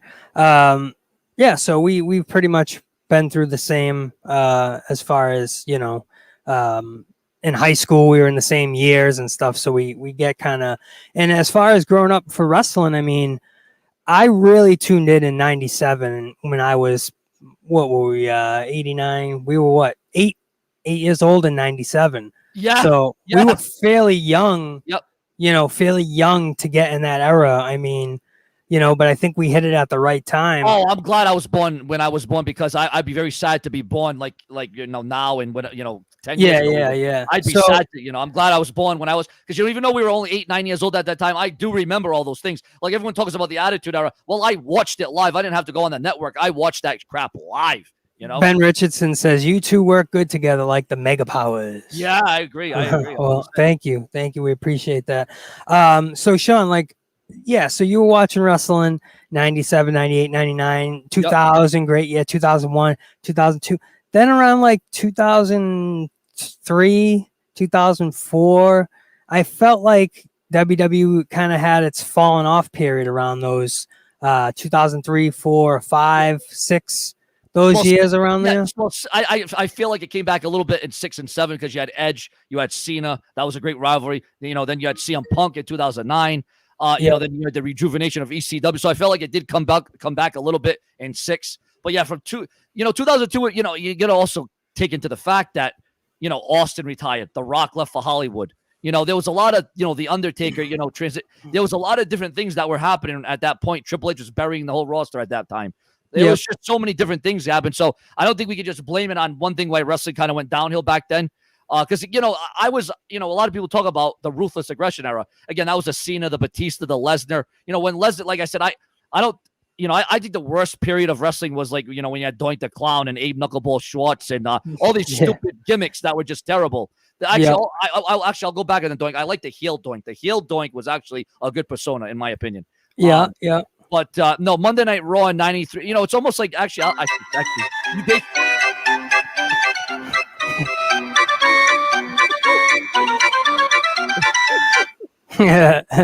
No, like actually, when I think about it now, you know, watching Raws back in 93, 94, 95, when they were probably at its worst. Actually, I could actually go watch those Raws over Raw that we're getting now. Actually, yeah, I think so. Tell me how you feel about where the women's wrestling has gone and where it's been in the last couple of years with the women's revolution. You know, what was that? 5 years ago now? What was it? It's been 5 years now. I was actually in the arena that night at the Dunkin' Donuts Center in Providence, Rhode Island. I was there that night when Stephanie announced that the women's division would be starting. And, and then we transitioned to Hell in a Cell. Then we get the Money in the Bank ladder match. And then it was already an oversaturation when they made the pay-per-views its own match. You know what I'm saying? Money in the Bank, Hell in the Cell. It's just too much. You know, I mean, I come back from an era when you had Royal Rumble, King of the Ring, SummerSlam, Survivor Series, and WrestleMania. That's what I remember. You know? Well, I'm saying as far as where the women are now, like, I feel like a couple years ago when you had Becky Lynch at her top, when you had those women, it was the women's revolution, you know, Paige, all those girls. It was women's wrestling was bigger than it is now. I feel like in AEW, their roster, they're trying to build it up. I mean, you know, you've got the Doctor, you've got, you know, Sunny Kiss, you got, you know, Jamie Hayter. There, that's a new girl that came in, right? Jamie Hayter. Yep, that was a debut. Yep. I actually, when you talk about women's wrestling, I liked it the best when it was Trish, Lita, and that group of girls. But tell me now, does it feel like, I feel like even watching AEW's wrestling, even compared to WWE's girls, it's sloppy a little bit. AEW's women are a little more sloppy than the WWE. But in general, it's just like when you're watching it, you're cringing. You're kind of just like, oh, what are they going to do? Are they going to botch something here? Are they going to do something here? You're waiting for it, you know, and there's going to be a time where either, what's her name? The big girl, Nia Jax is going to drop somebody on her head. Yeah, well, or she's a little bit, you know, she's like Seth Rollins. She's very unprotected in what she does. Well, tell me something about that. You said that you like Seth Rollins, very unprotected. Is that do people say, oh yeah, like behind the scenes, yeah, Kobe, I think his name's Kobe, Colby, yeah, Kobe, who's Seth Rollins, yeah, he injures people, like he's not a safe worker. Yeah, well, I mean, remember when Seth Rollins broke John Cena's nose and John Cena still continued to, it's just like, you know, and again, I'm not taking anything, you know, mistakes happen in the business, we get that, but you know, comes a point when you make a little bit too many mistakes. Sting, he injured Sting. Yep, he put him out of the company. Basically ended his career. Yeah, I mean, he's lucky he's even back right now, you know. Absolutely. So, yeah, just it's funny how even if you get pushed like Seth Rollins did, like these guys like Roman Reigns, I mean, these guys have gotten like Roman's. He's been pushed since he's come in, and like John Cena said, he's really. I mean, besides titles and stuff, I mean, yeah, maybe he does have some good matches, but he has 3 moves. Exactly. He has a Superman punch, which is like a comedic action figure, you know, fake. It's a punch, and he has a spear. Yeah. No, besides that, I mean, he doesn't really. And well, that's what they, you know, it's funny because, you know, we're living vicariously through this because everyone said the same thing about John Cena. Oh, he's got the 5 moves of doom, but you know what? The people react. You know, everyone says, "Oh, we don't care about Cena. We've seen enough." But yet, every night that John Cena went to an arena, the fans reacted. They responded. They retorted. And we're in the room right now. Hold on one second. Yeah, and as you see, that's the same idiot that called. So that's the same guy. The alien guy, when he doesn't get his way, that's what happens, Sean. Yeah, I got to block. No, I'm gonna have to block. So, I'll let comments go to a point, but when you troll the room, that's when I guys say. Now that's the guy that called earlier that said you gave him a chance. That's the Scott guy. Is that what I get for giving people a chance? That's it. That's it. When they don't get their way, that's it. That's how they act. That's why. It's like they're not here for the right reason, then get the fuck out. Like, we're talking wrestling, not mentioning anything about anything until those people come in and bring it up. And go, well, you said this and you did this. And it's like, bro, come on. And again, I'm nice enough to give, again, he was never on the show, so I'll give you the floor. I'll give you the floor. You know, I give you the floor. You're still here. You're here for a reason. So I'm trying to. Oh, here we go. Now here comes another idiot. Crying eyes. Who the hell did you ever hear about that person? No, it's still the same. What I'm trying to wonder is if this is the same guy behind all these accounts. The same guy. Yes. How can you run all these accounts at one time though? Like, how the hell does that work? He has like 50. Like literally 50. Just, and he signs on all at the same time. Yeah, and what Cronin used to do is ban his IP address or whatever. So he went that far because the kid never stopped. You know. It's no, that's something that might be a good idea. Looking into that, how the hell you ban your own IP address? Oh yeah, absolutely. We did miss the comment there that said the trolls are mindless handicap something. we don't need them, and that's it, right? We don't need them. Maybe I am a stoner. Maybe I smoke a little herb and like to talk about the ganja. So what? Does that make me a bad person?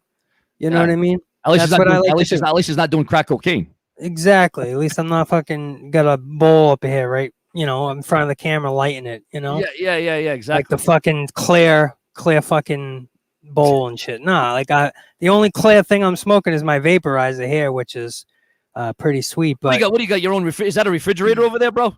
Oh yeah. I got a couple of them. They're stocked with concentrates and flour. Yeah, it's like my own little dispensary in my freaking fridge, man. So we stay medicated, and I love to talk about herb. That's one passion of mine, just like wrestling, talking about the ganja, But in general, like I said, man, the trolls, they're going to be there, and that is the same guy. So he's got like 50, so like I said, he's got all these different accounts. And he just does he do this on your show when you guys do it in the morning? Yeah, we like I said, we have him blocked. We try not to give him the 3 minutes like you did, Shawnee boy, because when that happens, look, they think they own the show. You know what I mean?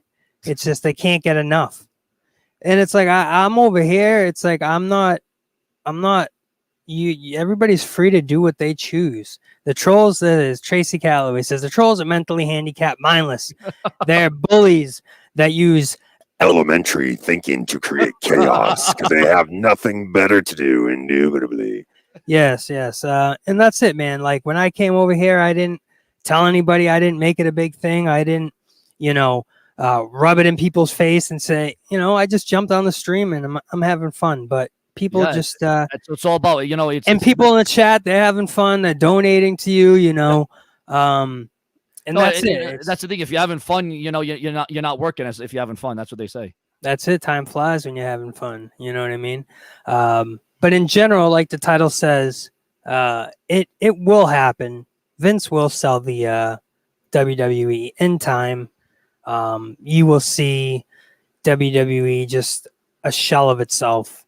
Yeah, and we all thought Triple H was going to take it over. We all thought Shane, Stephanie, but I guess they just don't want to. They just don't want to do it. Well, remember when? Tell me if you remember this. Remember when, like, for a brief period, I don't know if it was both. I know it was AEW, but they did like they tried to do like a UFC ring kind of street, like oh yeah, Raw Underground or whatever. Yeah, it was, right? yeah, like Fight Club thing. That didn't work out too good. Whatever happened to that? Well, you know what happened? What's that? I remember there were women dancing with the Raw Underground the first time. That's right. And the next show they were all gone. Yep, because it was, I guess, USA didn't want that or something. Yep. I don't know why. Yep. Whatever happened to that? Well, I know that they said the virus didn't help that. They said the virus was one of the things that ended that. And then the fact that the ratings were not going up, they thought that was going to bring the ratings up because they were trying to compete with UFC, and obviously that's kind of hard to do. You see, back in the day, the WWE actually beat UFC in the ratings and in the buy rates, but now it's a completely different story now in 2021. Yeah, I mean, Eric Wallace says they'll probably wait until Vince passes away and sell the company. I don't see that happening. I really don't. I see that guy living to 150. Yeah, no, he's in extraordinary shape. He doesn't believe in a day off. The guy's a health freak. I don't think. What about Shane getting the company? Well, that's what I'm saying. Like, I don't know why they would sell it when you got Shane, Stephanie, then you got Triple H's and Stephanie's kids that are coming up now. They're getting older. I'm shocked that they want to. I mean, we've been hearing this for years. We've been hearing. Well, it you've seen it when they've sold their shares. They all sold the shares of the company. Bruce Pritchard, Vince, Steph, they all. Yeah, I know, and that's mind-boggling that they're doing that. I mean, I can't imagine a WWE without the McMahons or Triple H at the forefront. I really, it's mind-boggling. It really is. It's a matter of time before it happens. I mean, you're seeing the writing on the wall. I mean, there's nothing more they can tell you. I mean, they're selling parts of their company. You know what I mean? Yeah. Yep. No, that's when things are probably going downhill. You know what I'm saying? And maybe that's why we're not. Well, not really, because WWE is having their best quarter and best year, profitable year of their career on the books. That's go to Saudi Arabia, right? And that's because of the WWE Peacock deal, and that's because of WrestleMania.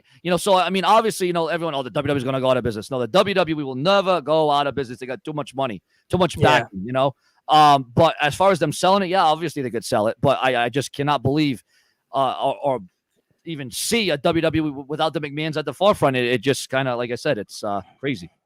Yeah, I mean, we'll see what happens, but we're seeing the ratings for AEW just going up and up, and you're seeing the ratings for WWE just kind of go down, down, down. You know what I mean? It's downtown to Chinatown, and I can't, again, unless maybe we won't see the boom in WWE ever again, especially if they are going to sell it, say in the next 1, 2, 3, 5 years. I don't know, but we got it's I don't know, man. I'm a fan that used to watch it in freaking diapers, and now I'm watching it right now, and I'm like, what has happened? Like, what is going on here? Like, why are we in this period where AEW is now upping you guys? TNA, well, they're kind of like I don't know. TNA, I haven't followed them in years. I don't even know how they're still here, to be honest. I mean, after Dixie Carter left the company, I don't even understand how they're still afloat. Well, this SummerSlam 3 years ago was the very match at SummerSlam where Becky Lynch turned on Charlotte Flair at SummerSlam. Oh my God! Yes, I almost forgot. And began her big run as the man. Yeah, no, that's what started the whole thing. Yep, and then they tried to make it the next Stone Cold Steve Austin with the we were coming out to the the way that she was the trainers. That was a little rough. That was a little rough. But you know what? It's a good. I say it's a good time for wrestling. I mean, especially right now. Yeah, compared to the last couple of years. I mean, AEW is basically a lifesaver. I mean, if they didn't have, think of AEW if it was just WWE, man, and we were still in the same monotonous. God. No, you need to change up the dynamic, the performance, the aura, the vibe, the feeling, everything like that. And it needs to be And AEW is changing up because they don't want to just go through the motions. That's the thing about WWE. They've been going through the motions for far too long. Like I said, SmackDown's a different predator, thank God. But Raw, Raw, they used to call Raw the flagship show. What in the hell happened to that? Well, and we spoke about this earlier, how we think SmackDown is going to be the rated R kind of out of the two, which I don't understand, because we know when Raw happens, man, we're sitting there, we're dozing off. It's rough. It's rough. It's real rough. 3 hours feels like 30 hours, and when you watch Dynamite, it goes by in 20 seconds most of the time, Yeah, well, what about them? They're talking about SmackDown going 3 hours in another year or two. I mean, SmackDown's good, but is it good enough to go 3 hours? I don't know. I don't know about that one. Yeah, and that's the thing. So the new show with AEW is on? What is it on Friday nights? No? Yes, Rampage Friday nights. Yes. Okay, so we got another show, and they want to fill that up with obviously stars. Yeah, well, CM Punk's going to be. Well, I think CM Punk's going to be the forefront of that show. That's what I'm saying. Kind of, they want to have just like WWE, SmackDown, and Raw. They want to have the same thing. And again, the thing about it is like AEW right now. Like I said, they're on. I don't want they're riding a wave of momentum, no doubt about it. But I don't want them to get too much of a big head here because again, that thing could crumble just like that. Yeah, I agree. And I don't know how I feel about Tony Khan as far as like he's definitely not the Vince McMahon kind of as you say brash. Yeah. Kind of, he's not that. He's like the little kind of nerd dweeb. Like it's different. And I don't know if wrestlers take advantage of that. Well, I mean, Vince McMahon, he doesn't let his guard down. Tony Khan, we understand he's got $1 billion. He's richer than Vince McMahon even. But, the Vince McMahon and Tony Khan are two different characters. Definitely two different characters here. Yeah, I think Tony definitely caters to the wrestlers as Vince does not. I think he does the opposite. So, and I think that's what the wrestlers at the end of the day, they say, "Yo, come to AEW, bro. Yep. It's unbelievable here." Yep. What we're gonna do is because I'm gonna do another show in about another hour or two. So we're gonna close things up here, viewers, subscribers. Awesome. Me and Tony, thank all of you for being on the show. The donations, the comments, the messages. Thank you so much, guys. The chat, everybody in the chat, thank you. The trolls indeed. I thank you too, as annoying as most of you are. The trolls, the lost souls, and the assholes. Thank you so much. That's it. Hopefully, we can. Once a troll, always a troll. But I sometimes hope we can change that around. You know what I mean? But thank you, guys. Much appreciated. And we'll talk to you soon. Later. Thank you.